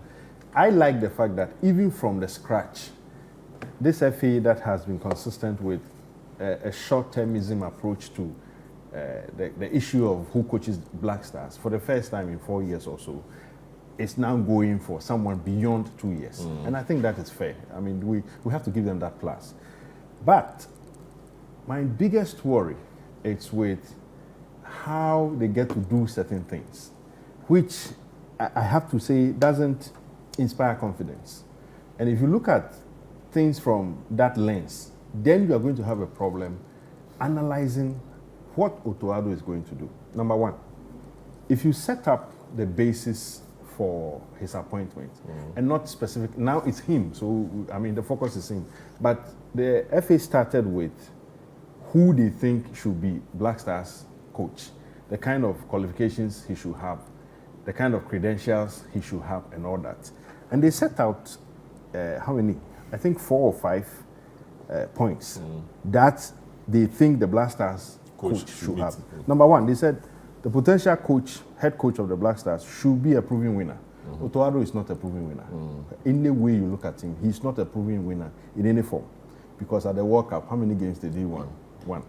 Even our qualifications, how many games? Also one or so. So he drew quite a bit. Yeah. Now, point 2. And they even made a point about a proven winner in coaching top men's national team. He doesn't have that credential. Number 2, he must have a football philosophy that aligns or complements our DNA. What is our DNA? I don't know. The FA launched a football DNA and they kept it in their office as if it's some private document. It's not public? No, it's not public. I don't know who, if Dan has read it. It's not. After launching, It's that not. was it. Some who have had hints of what is inside even say the document is plagiarized from England. I don't want to go in there, but I'm saying that pages on social media. Okay, but I'm saying that our philosophy, I don't know. Otoado's philosophy, I can think of and write something because I've seen him handle the Black Stars before.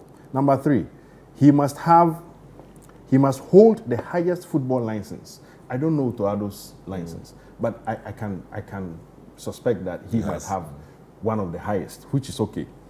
And then, in the world, with over 15 years coaching experience, I don't think Otoado has 15 years coaching experience. You said he's been coaching at various levels. Yeah, but at top national team level, he doesn't have. The last one, he must have a proven track record in reconstruction, organization, and development of young talent. I think, to be fair to him, this appears like his strength. Yeah, yes, but he's now going to start with us. But what has he been doing at Borussia Dortmund? Scouting, raising talent? That is Borussia Dortmund. This will be his strength. But I'm saying that if you are going to pick a coach on the credentials you have set out, and there are 5. The last one is proven disciplinarian, tactician, and leadership skills. I think Otoado might have these at least the 2, discipline side and then the leadership skills. If you set out 5, and these are very lofty, and Otoado, in my mind, very simple mind, meets about 2 or 1.5 of the 5 that you set out. And at any point in the course of searching for the coach, something changed. Any responsible organization, especially one that handles our Black Stars and is funded with taxpayers' money, has a responsibility to make it known to the public that, look, we set lofty targets. We think that in our search for a new coach, maybe we were over-enthusiastic. We want the best for our country. But what we set out to do, we don't think it will even help us. But I don't think so. The GFA thinks that he's met the criteria. It is wrong. You said the search team report. The search team report came tops. So where? Otoado didn't apply for the job. Yeah, but they said they headhunted too. That's what I'm saying. That's what I'm saying. As a response, and that is a problem I have with this appointment. Not the fact that he's been appointed. I have a problem with the methods and the procedures and the way this FA administers the Black Stars. I have always been critical of how they handle certain things. It would have been pretty simple if they had come out to say, in our search, and that's the point I was leading to, in our search, we think that the targets we set were too lofty. At this point, we want to go outside the remits of what we placed ourselves in because we won't get it. Because see, it's even strange to have 500, 600 coaches apply for one job, like they said. And out of the lot, 500 people... You didn't get anybody, you have to go and headhunt. First of all, I don't even believe that. But I'm saying that whatever... You don't believe the 500, 600? No, come on. I mean, I don't believe it. The Black Stars is an attractive brand. No. I will not believe it. It's some ruse, something that they just want to put out there for people to laugh and make it look like... So, finally on this point, I'm saying that they should have had the humility and the candor to come back to the public and say, look, we have revised what we set out to do because we think we are not getting it. On that score, we want to go back for Otoado. And I mean, what will we say? Because the Black Stars, as we have it now, is not any extraordinary team. It's a wholly underperforming team. So if you have a coach of Otoado, who in my mind is a rookie, you can start with him. I mean, and expect that he raised the standards. But when you make it look like he meets what you set out to do. When in clear and plain language, he doesn't meet it, then we have to ask questions. And that's what all of us, some of us have been doing. Very well. Dan, you have been playing in this arena for a while. Almost a household name. So, is Otuado the guy we need? Is it the one for the job? Well, yes and no. No, because if you look at the criteria the Ghana Football Association put out and the person they've settled on, it doesn't tally. Because clearly, 15 years coaching experience at the top level, Otuado doesn't have it. Proven winner, he is not. 33%. I think Citi Akono did better when it comes to the winning rate. Kwesi Appiah did better. So if it's about a proven winner who is a Ghanaian, Citi Akono and Kwesi Appiah stand tall amongst the three. Quite apart from that, when he decided to quit the Black Stars job after the World Cup, he said, and I want to quote him, he said, "Me and my family see our future in Germany." Me, Otuado, and my family see our future in Germany. But this is not Germany. This is Ghana. He changed his mind. What led to the change of mind? Maybe conversations. Because ahead of Otuado leaving the job, or when he left the job, he said something. He said the next coach must be firm. Does that mean he was not firm? He said the next coach must be firm. Yes. Does that mean he was not? Maybe he was firm, but he thinks that the next coach should continue how firm he was. I like that. The next coach shouldn't spoil the thing. I like that. Because clearly, on his first press conference, I realized he was not fair. Because some of the answers he was giving the journalists ahead of the World Cup, for instance, ahead of going to the World Cup, Joseph Pinto was our best player, the best Ghanaian foreign-based player. He was the top scorer. And he was asked why he dropped him. His answer was, football is not only about goals. And I was dumbfounded. For a coach to say football is not only about goals, then what is football about? Maybe he won't fit in the style of play. If he had said that, I wouldn't have a problem. But to say that football is not only about goals, really, then what is football about? So if I put all these together, I am very surprised he's made a U-turn. But on the other hand, I'm not surprised because he has always been the choice of the Ghana Football Association. If you remember, ahead of Chris's appointment, there was a tussle between some government officials and the FA as to who we should go for. Clearly, on paper, apart from the fact that we've now had the benefit of hindsight, that Chris couldn't perform. But ahead of appointing Chris and Otuado, clearly, Chris was far ahead of Otuado in terms of experience, in terms of everything. But the FA quickly flew to Germany to negotiate with Otuado, whilst some government officials were flirting with Chris. So clearly, it's been their choice all this while. So I'm not surprised, for reasons best known to them. The positive aspect of it is the 3 years they are giving him. You have the time to plan. Because, like my brother said, I don't remember the last time a Black Stars coach was given a 3-year mandate. I hope he will stay here. You know, Avram Grant was to stay here. How is he going to stay here? He will go for a long time. It is not going to happen. Even though it's a full-time job. This is a football association that has converted a residence given by the president for Black Stars coaches into an office, into a technical hub. So where is he going to stay? Obviously, he can't stay at Alisa and the FA or the ministry be spending so much on hotel bills. So obviously, he'll be to and fro. There's no way he's going to stay here permanently. He doesn't have a permanent place of abode. Since independence, that has been our modus operandi when it comes to Black Star coaches. We hire them and keep them in hotels. Then Nana says, no, I have earmarked one nice residence, airport residential. The Ghana Football Association, in their wisdom, has redemarcated the house into a Why so? For whatever reason, I can't tell. They are claiming pram, which is originally meant for their technical department isn't suitable. And so they think that redemarcating where Kwesi Appiah was previously staying and use it as their technical hub is the best. So obviously there's no way Otuado is going to stay here permanently. That's quite interesting. Well, so that's Otuado. Of course, we'll have time a bit later when he's officially outdoored to do a proper analysis. But today, it is the 13th Games, the 13th Africa Games that commenced on the 8th March and expected to end on the 23rd of March 2024. And the controversial $195 million cost of the Games has been hotly contested, in addition to the $45 million allocated to operational cost.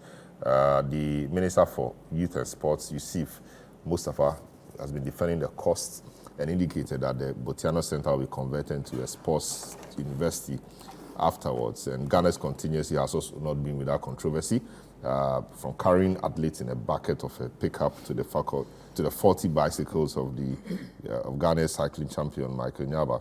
Attendance has been an issue, prompting the local organizing committee to have a gate-free policy except for VIP tickets. So, Danko Kuyabo, I mean, you have been, so, I mean, we have a few clips from the minister.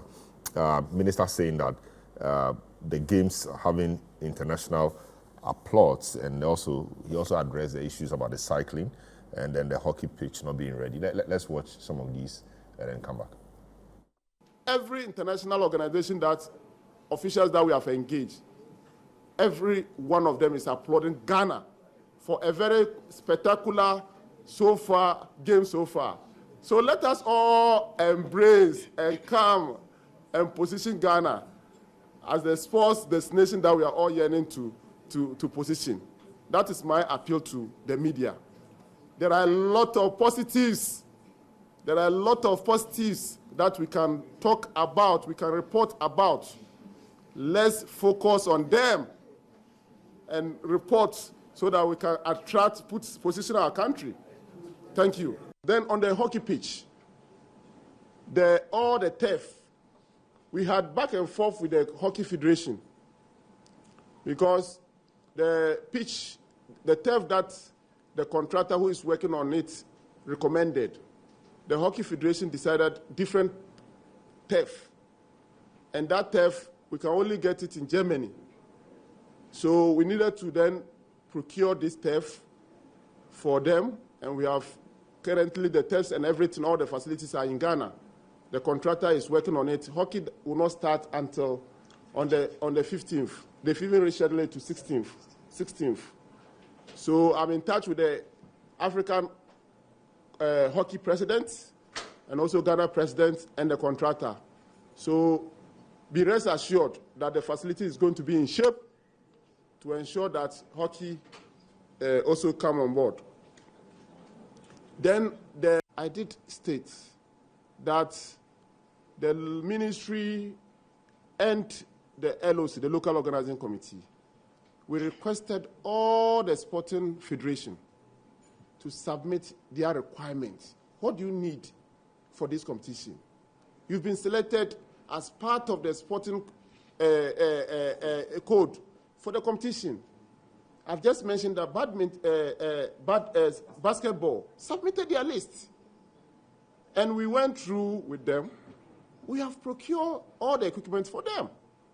So if you are the cycling federation, we requested, and you know that you needed a fiber bicycle, not aluminum bicycle.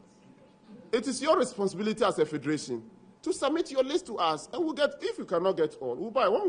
I remember one went to Tokyo. They requested for bicycle, and we bought it for them. So we don't discriminate against any sports code. We might not be able to give equal attention, but we'll do equitable attention. All right. So that was Sports Minister Mustafa Yusuf. Quite a very busy man these days. Black Stars coach appointment, All Africa Games, etc. Just a quick one. Jerome, the Black Stars coaching business, what can he do about it? Can he say that, no, GFA, we don't agree with your choice of Otuado, so go back and do their job again? Or something? Can he do that?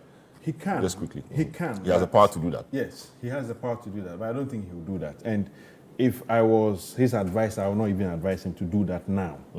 What I will ask him to do is to look at what didn't go well with the other appointments relative to their role as a ministry, and then seek to play a much better role this time. Very well. And that should be scrutinizing things like bonuses and appearance fees and those things. Those are thorny issues that Very well. they can. Dan, let's zoom into this one. So the All Africa Games, we're happy it was coming, but the thinking was that Ghana wasn't really ready. Maybe we didn't have to pick it. Maybe we could have asked for more time, etc. The games have come. The venues, we've seen some. The University of Ghana Sports Stadium, very nice. Boteman, beautiful. You work in there, and you are the communications lead or head. What's your general assessment of the games, and how do you compare that with what people are saying, that we didn't appear prepared? Some of the equipment for our teams are not in. The bicycles for the cyclists, for example, host nation, instead of using the fiber bicycle, we're using aluminum, so we were disqualified. Host nation disqualified in a contest like this. Not so good. What's the problem? What's the thinking generally around the LOC? Thank you. I think that the situation with the African Games, like any other situation, has two perspectives. Depending on how you want to look at it, it is either half full or half empty. But I would want to look at both situations. The half full situation, the African Games has opened up a lot of opportunities for this country. First of all, I believe that, but for the African Games, there is no way government was going to invest in the infrastructure that we've had. We are over 60 years as a country. And at some point, journalists were forced to recreating the other games as lesser known, basically because there were no infrastructure, there was no exposure. But for this African Games, we're not going to get this infrastructure. Now we can boast of an ultramodern aquatic center, which can host any international event on any day. And for me, it is a big deal. It's a legacy. We have a warm-up swimming pool and the main competition swimming pool. And every sporting person who has been there is impressed, including the international organization. In fact, we've had our challenges as a country, no two ways about that. But all the applause and the recommendations and the praises the minister is talking about, they are fact. Mr. Mauko Afejino, who is the chairman of the Table Tennis Federation, said at the press conference that the International Table Tennis Federation head was so elated at what he saw at the conference center, the setup and everything, and he was applauding Ghana. It's a fact. We held a press conference with the UN. The UN is trying to leverage the games to preach against violence at the youth level, and they praised Ghana profusely. The African Union did same. So the international applause are fact, even though we have our own challenges that we can also talk about. Because of the African Games, Theodosi Okun hockey pitch, as at 1 a.m. yesterday, my boss, the EC was there. It is late, but as we always say, it is better late than never. Now everything is been built up, everything has been set up, and we are ready for the first game, the South Africa-Nigeria women game tomorrow. But for the African Games, I do not think we would have had that renovation, because ever since Professor Mills put it up, he has never seen any renovation. Because of the African Games, now Ghana has multi-purpose halls for indoor games, tennis court of international repute. So there are a lot of positives. Apart from the legacies from the infrastructure angle, the repercussion on the domestic economy. Job opportunities. Job opportunities. At the time of the construction, according to contractor, the company that built the Boteman facilities, they engaged about 4,000 Ghanaians and put them in a job. So at least within a period of about 2 years, about 4,000 Ghanaians got some jobs to do, which is a contribution to the economy. Now, if you go to Legon, people are selling. If you go to Boteman, people are selling. And it has ramifications on the economy. The visitors who came into the country, the athletes and officials, remittances, some brought dollars, some brought pounds, and they are going to change. It's going to help the economy. The hotel industry are the biggest beneficiaries. So as for the positives, there are. That notwithstanding, we can also not close our eyes on the challenges. But my problem generally is how the federations dealt with the ministry. Because the story by the ministry and some stories by some federations are parallel. For instance, the Honorable Deputy Minister 3 days ago at a press conference was emphatic that the ministry purchased 6 fiber bicycles for the Cycling Federation. Which have arrived. Which is in their possession. It is not just a matter of arriving. It is in their possession. But in all their releases, none of those was mentioned. So if we have it, they have it in their possession, why didn't they give it to the cyclists? That's my surprise. Because the ministry said categorically that every equipment they procured, they took the specifications from the federations. So the other federations who were claiming the cycling, for instance, they were claiming they had winter shoes.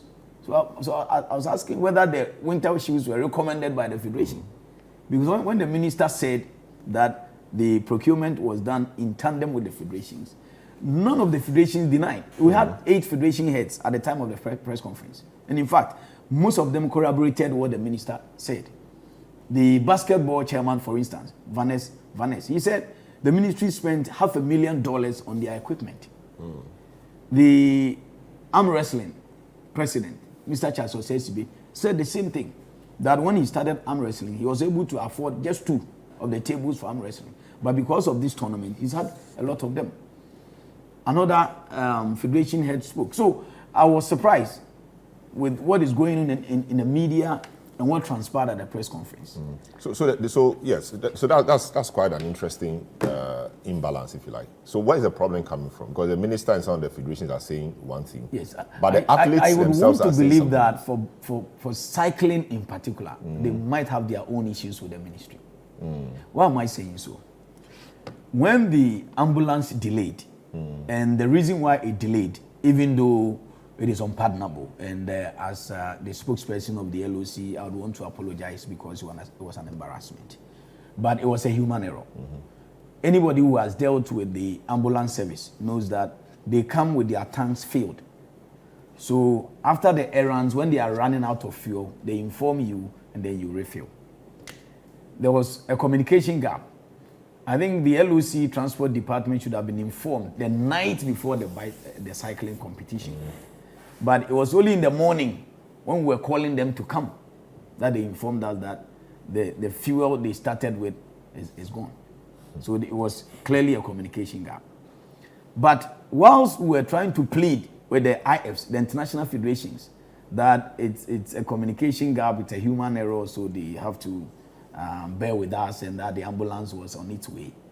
Before we could say Jack, a cycling official had written a notice and circulated on social media, cycling cancelled. And the headline was, emergency, all Ghanaian media houses, cycling has been cancelled. I was shocked. So I was wondering in whose interest he did that. Because we were all pleading that the exercise patients, the ambulance was on the way. So as part of the requirement, the ambulance should be there before they... Exactly. By the time I saw the notice on social media, they had started the cycling competition. So I was asking myself, so in whose interest was the man doing that?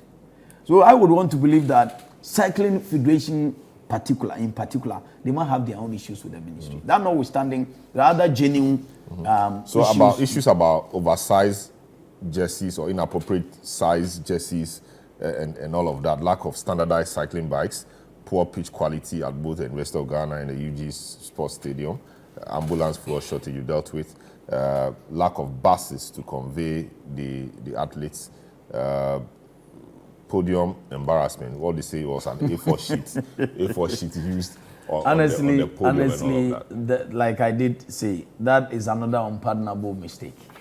Somebody is in charge of event and ceremonies, and he should have seen to what happened. Honestly, when I saw it on social media, I was praying it was in Ghana.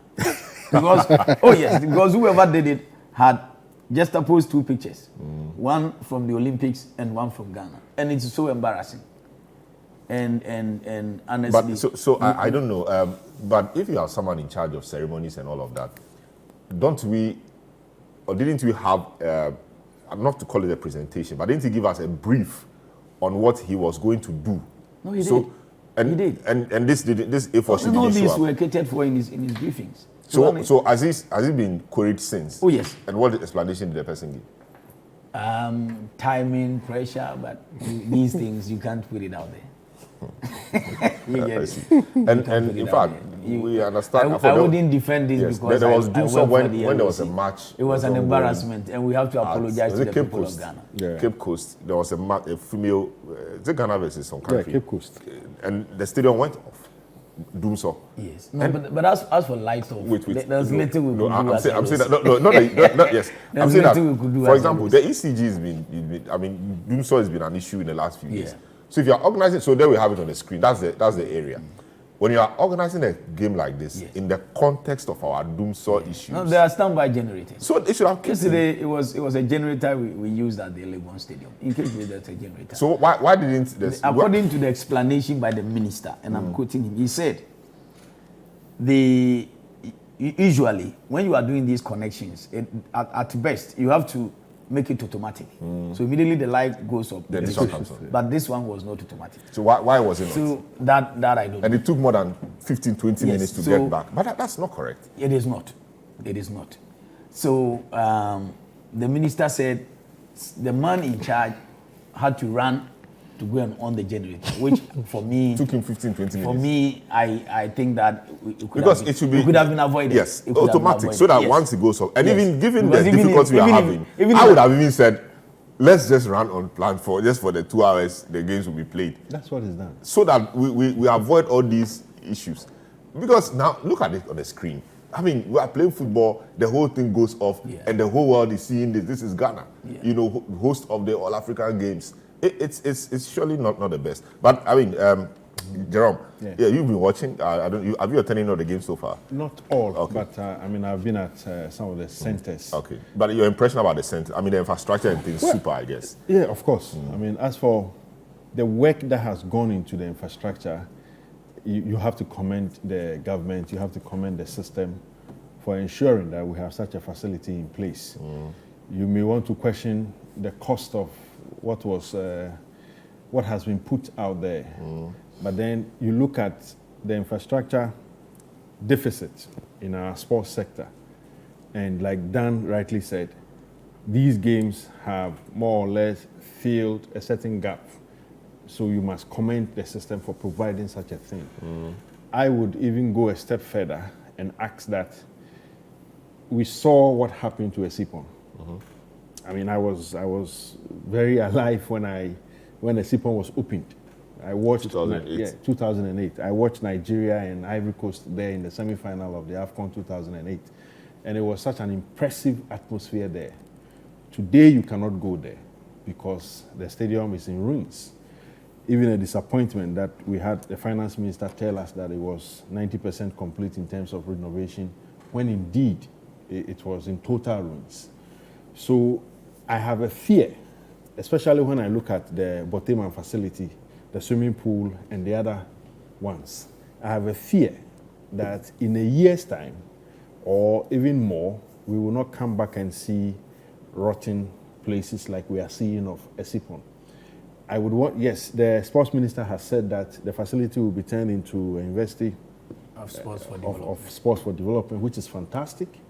But if you have also followed events in this country especially in our sports sector, for some time, you understand that some of these things are said on the spur of the moment, beautifully written speeches, but on the ground, there's nothing to support them. The same things were said in terms of managing Esipon and the likes. And today, we cannot even manage Esipon. So with the infrastructure, perfect work done. You know, I agree with Dan when he says that he wants to see the situation as a half full cup, you know, and not a half empty. But you see, the two sides of the coin are all real. You can't pretend that there haven't been problems. He has a difficult job on his hands. But I am not in his shoes, so there are things that I can say. You can say. I can say, he can say. And to be very fair to the games, I think we've done well. That in spite of the difficulties, we've had the games running. But the last time I went to Legon and I was sitting in the stands and watching and reflecting on all the things that are going on, the fairest conclusion I came to is that the LOC has been taken out of the games and put somewhere, and the politicians are running the game. And that's why we are having these problems. Because when I look at the people comprising the LOC, I don't believe that left to them alone, all the things we are seeing are the kind of things would have happened if they were those in charge. I don't think the LOC is in charge, and it's very unfortunate that we have reached this point. But the LOC is a local organizing committee. If you are not in charge, let me clarify something. You see, on paper, let me clarify something. It is not as if we've been shoved off. But the very organogram of the LOC, if you look at it, the minister of youth and sports sits at the top. At the top. Okay. The LOC is not an entity by law established. You see. So we are not. But what's the best practice? See, what's the case? Let me tell you the best practice. Dan knows it. Okay. I wish that he leaves it for me because he cannot. he cannot say this. No, I'm only telling you about the structure. I know. That the minister is at the top. Okay. To some level, now I'm doing some studies in organizational structures, so I understand these things fairly well.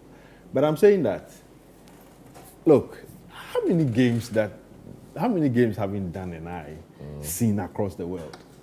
And when there are constant press interactions, you don't see a politician on the table. You see those who are in charge of the games and who are running it. At the World Cup, you don't see Infantino. Even though he is the head of FIFA. You don't see him. Except in rare cases where maybe the media will accost him and he will say something like in the Qatar situation where he had to issue a statement on the LGBT issues. It was rare.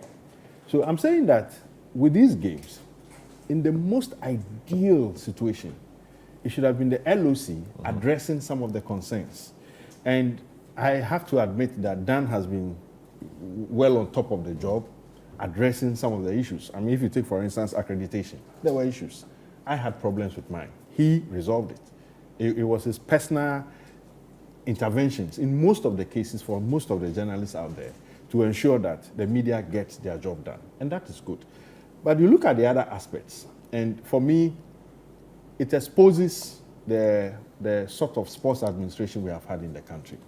Because, for example, when he spoke about the ambulance not having fuel and so it couldn't move, he said it was a human thing, conceded. But then he moves on to a second issue, and there's another concession that it was a human thing. So it's a human thing. If you're not careful, if it's one off, that's fine. Yeah, if you're not careful, by the time we finish the game, there will be more human errors than the medals Ghana we even have.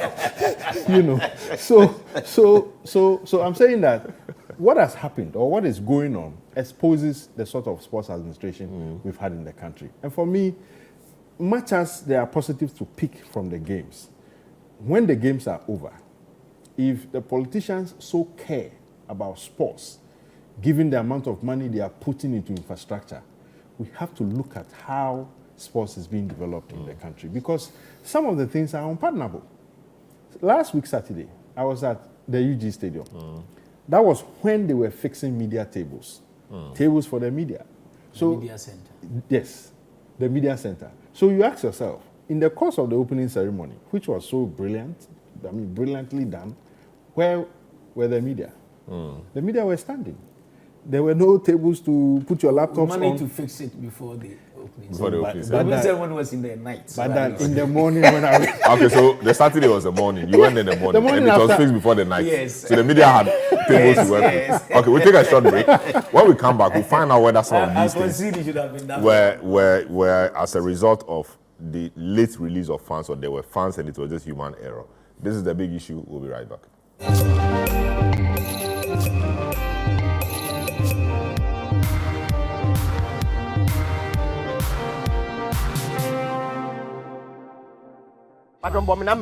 Ken, wow.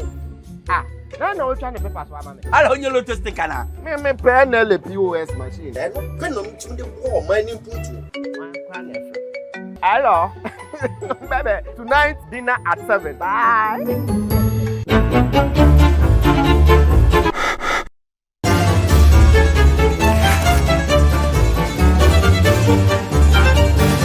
The winning numbers are 10, 12. Sorry. I won. Joy. Your lottery experience just got better with the new NLA instant payment. Play on the NLA machine, and if you win up to 1,200 Ghana cedis, you will be paid instantly without any stress via short code *389*1000#. Payments above 1,200 Ghana cedis can be redeemed at the newly established payment centers. Hey! NLA instant payment and now a paying crime. Wait, guys, bring more.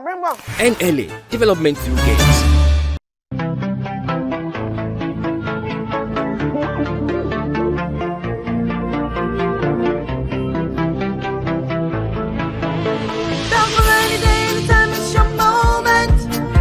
Have a drink, feel the breath of life in your movement. Don't stop, go ahead, take a sip, it's a new life. Anytime you need me, I will surely be there. I'll be there. Give me that bell cola.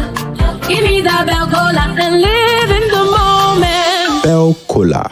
Enjoy the moment. Another quality product from Belacqua. This advert is FDA approved. Hey bro, what are you watching? Only the best thing ever. Cause these Easter holidays, the joy never stops. Picture this. The home is filled with LOL moments and intense drama from the local shows. The docus are just mind-blowing. It's mystery after mystery. And man oh man, is the sports of the chains? I'm talking Serie A, Premier League, UEFA Europa League, FA Cup, and even WWE Sing. You do this all day. Even the kids are hooked up with adventures and fun-loving growth. And the reality you don't want to miss. So stay connected to entertainment anywhere with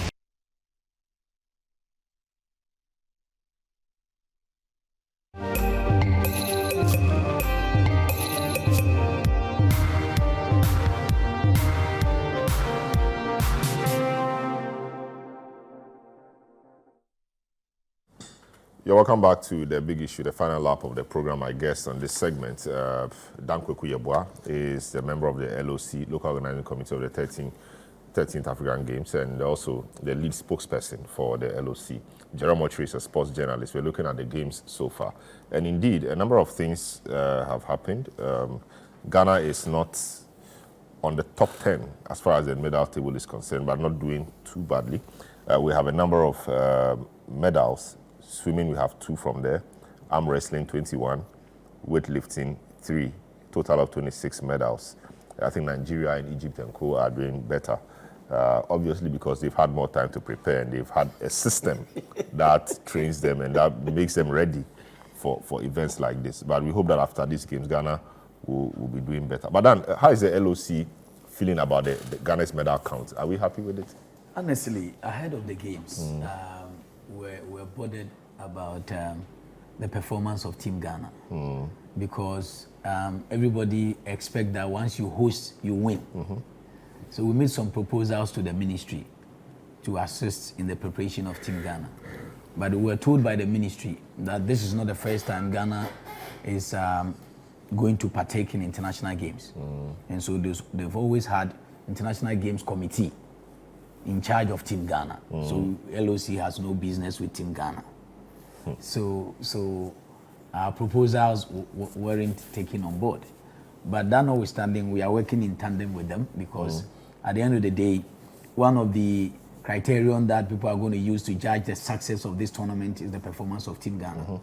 But as the medal table stands now, it's not bad because in recent times, our best performance has been 15 medals. Okay. So it's not bad. But I believe we're starting athletics on Monday. Boxing has just started. Hockey is starting tomorrow. I believe we'll get more medals before the tournament. Okay, so the game schedule from what I have, arm wrestling happening at the Citi Conference Center at the University of Ghana, 10 a.m., which means it's begun. Yeah. Boxing, Bukom Boxing Arena, 2 p.m. today, 16th March, Saturday. Tennis, we have the tennis court, Boteman Sports Complex at 9 a.m. This began. Indoor volley, multipurpose hall, Boteman Sports Complex, 10 a.m. It has begun. And Scrabble, Hillview Hotel at 9 a.m. So this is what it is. Entry is free at all levels. Let me just take us through some of the venues. So we have Boteman for swimming, indoor volley, wrestling, triathlon, University of Ghana Sports Stadium, football, Alisa Hotel chess, Cape Coast Stadium, Accra Sports Stadium, Laboma Beach, Accra Conference Center, table tennis, Achimota Cricket Oval, Ablekuma, Pokwase Highway for cycling, Transports Emporium for Bukom Sports Arena, obviously for boxing.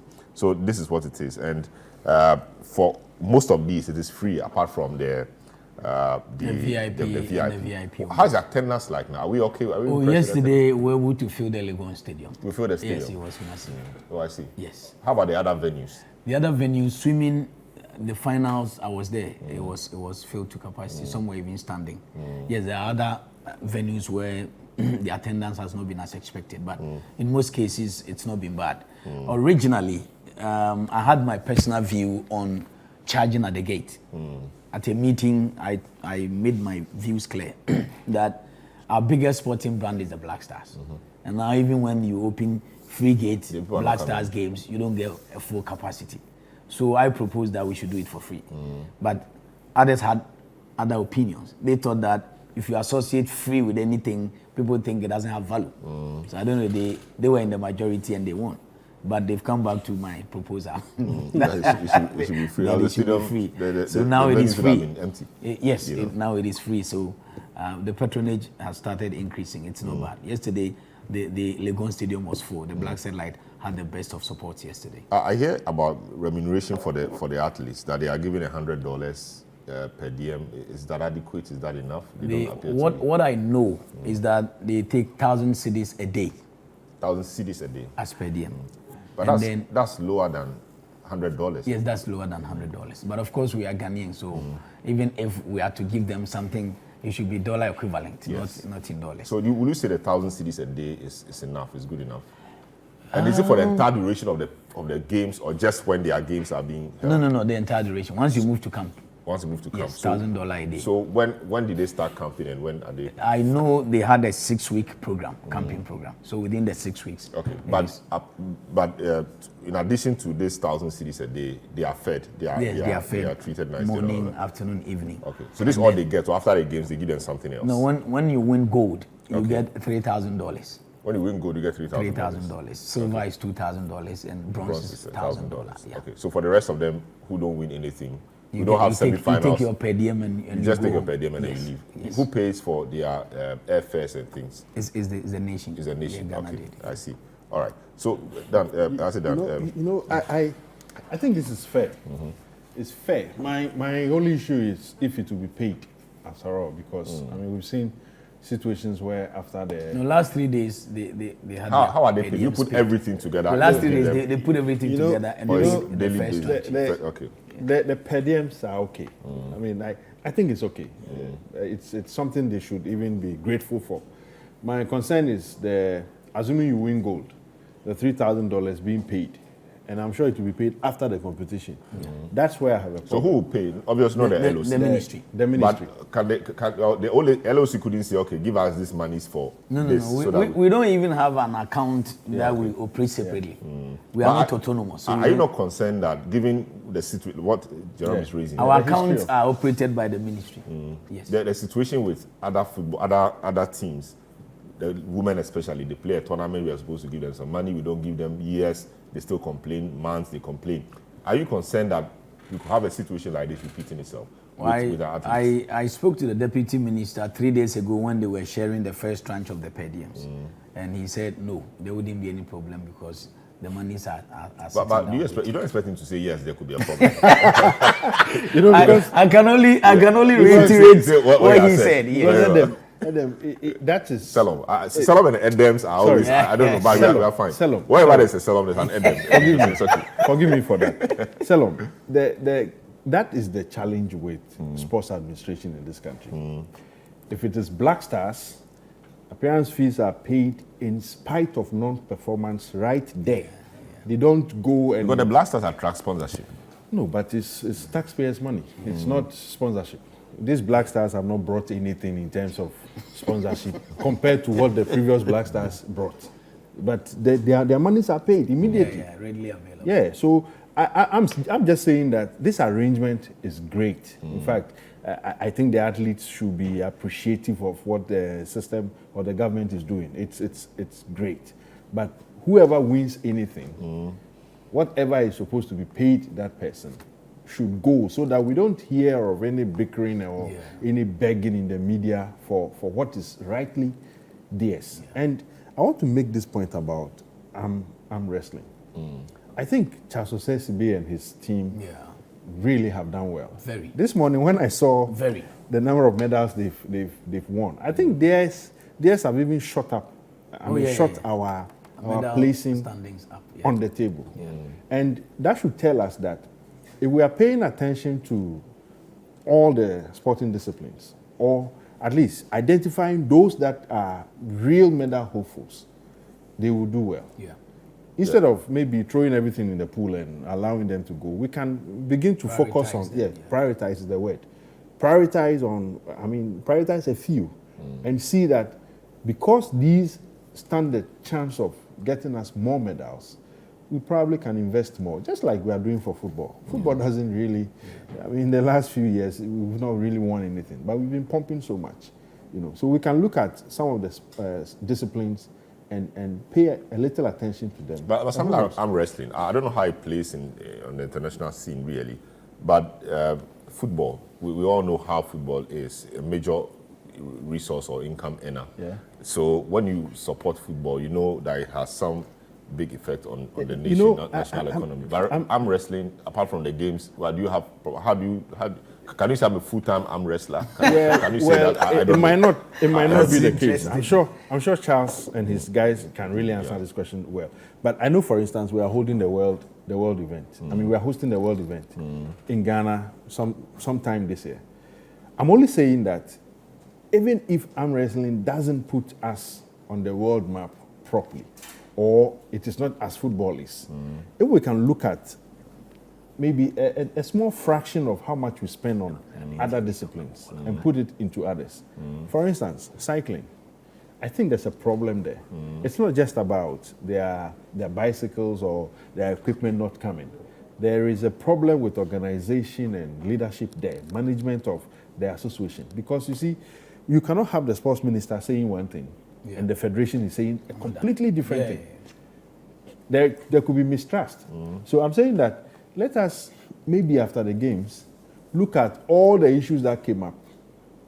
Those that Dan say are human error, we should speak to the human beings and make sure that they sit up wherever they are. But those that are structural, those that are organizational, those that are to do with management and leaders taking decisions and making sure that decisions are implemented, it shouldn't be difficult for us to get these things rectified. Because you see, going forward, you never know. We might have the chance of hosting another competition sometime to come. And we cannot repeat... Especially with the facilities at our disposal. We cannot repeat some of these things. We can't go back and have people talk about, look, that platform thing where we have to fix an A4 sheet on a podium. It's unforgivable. The next morning I saw a nicely done one. This time, fixed. It's been rectified, but it shouldn't have happened. But that single one shouldn't have happened. And one of Dan's friends was sending it around and adding a message that post this one too. Highlight. That is his job to highlight the positive. I see. But Dan, a number of some other issue regarding the cars you guys are using and how some of your drivers drive in town has come up. Is there a matter that has come up, at the LOC level, or to you, some of the drivers who use the V8s, etc., driving how in town? That hasn't come up. Okay, so I think it's an issue a few people have raised, and I think maybe we want to discuss that. But those vehicles, you didn't buy them, right? No, they were rented. They were rented, yes. And so how is the transportation issues? The earlier ones we heard about people being transported in buckets, etc. At the media briefing that I was referring to, the chairman of badminton was there, and he answered the question. He said, "It is not as if, or what happened does not suggest that the badminton team has not been assigned a bus. But what happened was that there was a breakdown of the bus from the Games Village to Tema. You know, they are camping in Tema. If they were camping in the Games Village, it wouldn't have happened. But they are camping in Tema. But why did they camp at Tema? Because their training course is closer to Tema. So it will be ideal than to be transporting them every day to go and train. So the bus would have to move from the Games Village to Tema. So it broke down on the way. And looking at the time of the competition, there was the need for an emergency reaction. And that's how come. Maybe a taxi would have booked it. He decided to. He, the chairman, decided to. Maybe he could just stop Probably he could have stopped the taxi, but he also felt that at the spell of the moment, maybe his pickup could do the job. But probably if he had gone for a taxi, it would have been better. Yes. Human misjudgment. Even though he was helping the situation, I think he could have done better. I mean, there were taxis passing. So you could stop a taxi, transport these guys to the place, and let's see. Exactly. I see. And the issue about the Games Village, so UG, about 4 halls or so, we hear ACs have been fixed and all of that. What happens to those ACs? The LOC and the ministry will remove them after honestly, there's a company by name UGEL, University of Ghana Estates Limited. I know they've expressed a worry because post-games, the students cannot pay the bills if they use the heaters and the ACs. So maybe post-tournament we would have to meet and decide what to do. Maybe the ministry can decide to donate them to a hospital or any government establishment. You don't know how many they are, right? Quite a number. No, I don't. I see. Because the students will be very happy to have the ACs and heaters in their rooms. Yes, but they can't pay the bills. Yeah, but it will be a burden on But you know, the ministry should think through post-games what we would do with all the facilities. Yes. If UG... Well, for instance, the media center, we acquired a brand new computers. Yeah, so happens. And so post maybe they auction them. They auction them. I suggest we donate it to some government institutions than to auction. Okay. If for example, UG will presumably be in safe hands if UG is to run it. The others we should think through properly, because we have a history of not maintaining these things well. Yeah. I don't want to go back to the Sipon issue, but I'm saying that going forward, the commentaries should change. And it's doable. Yeah. We have people at Winneba studying sports. Yeah. They've committed themselves to studying sports development and related matters.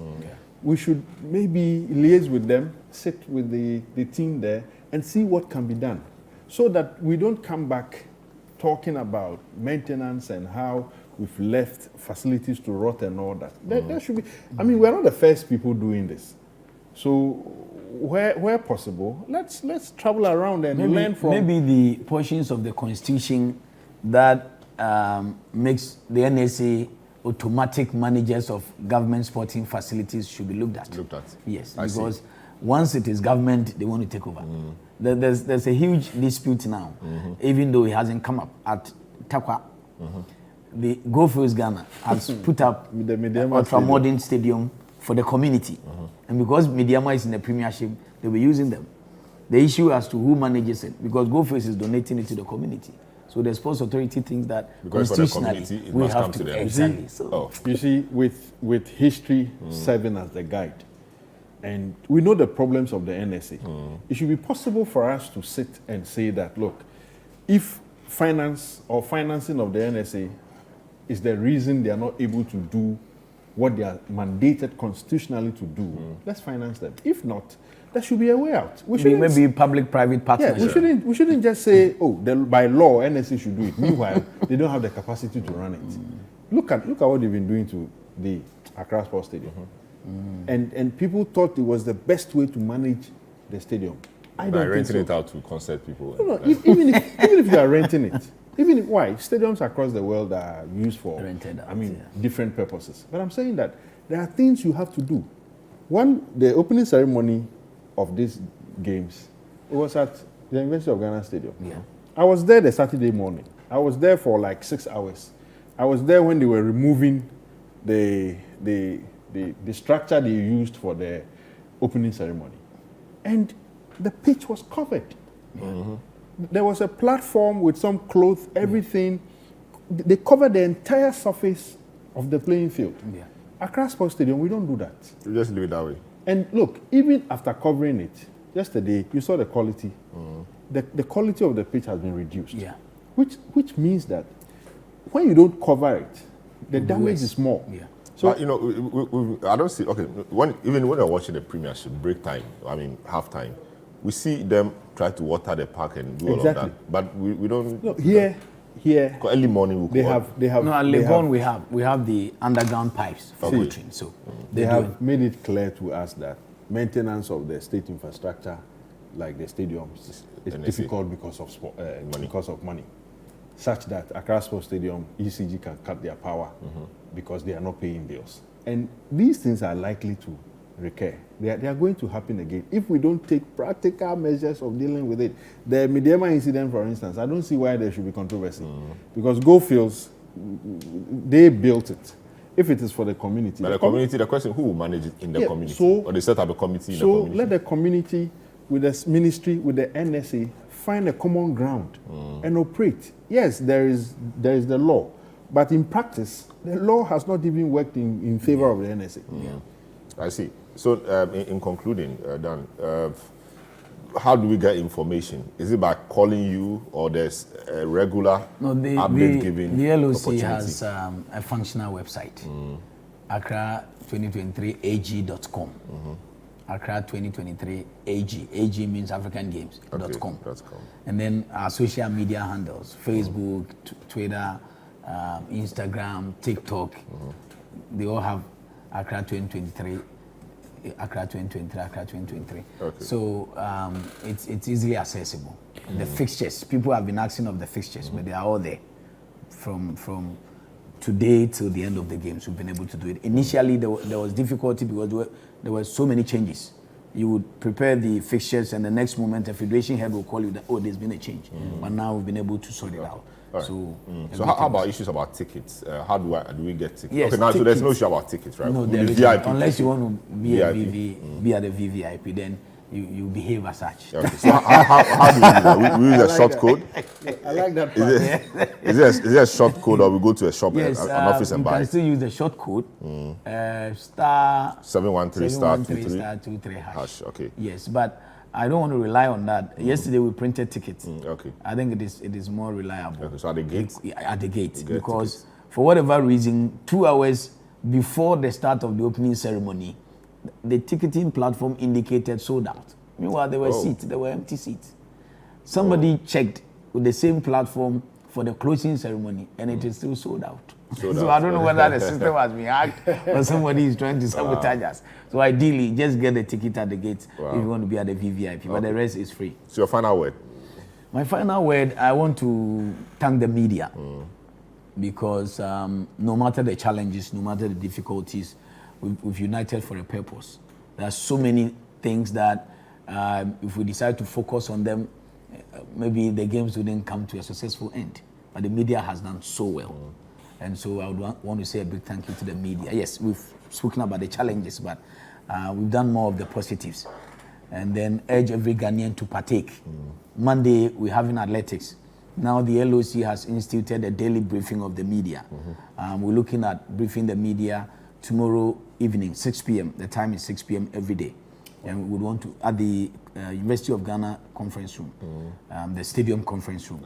We're looking at featuring the athletes and the coaches to give us insight into what they have in store for Ghanaians as far as the Monday athletics competition is concerned. So the media is invited, and the public is invited as well. We expect them to fill the various event centers, so we make the games a success. Just a quick one, just in 2 seconds. So who pays the other medalists? Is it Ghana or the No, it's their respective countries. So the 3,000 we are giving the people is for Ghanaian, Team Ghana. It's for Team Ghana. The final word, Derek. I would want us to have a proper conversation on maintaining the infrastructure we have built when the games are over. Very well.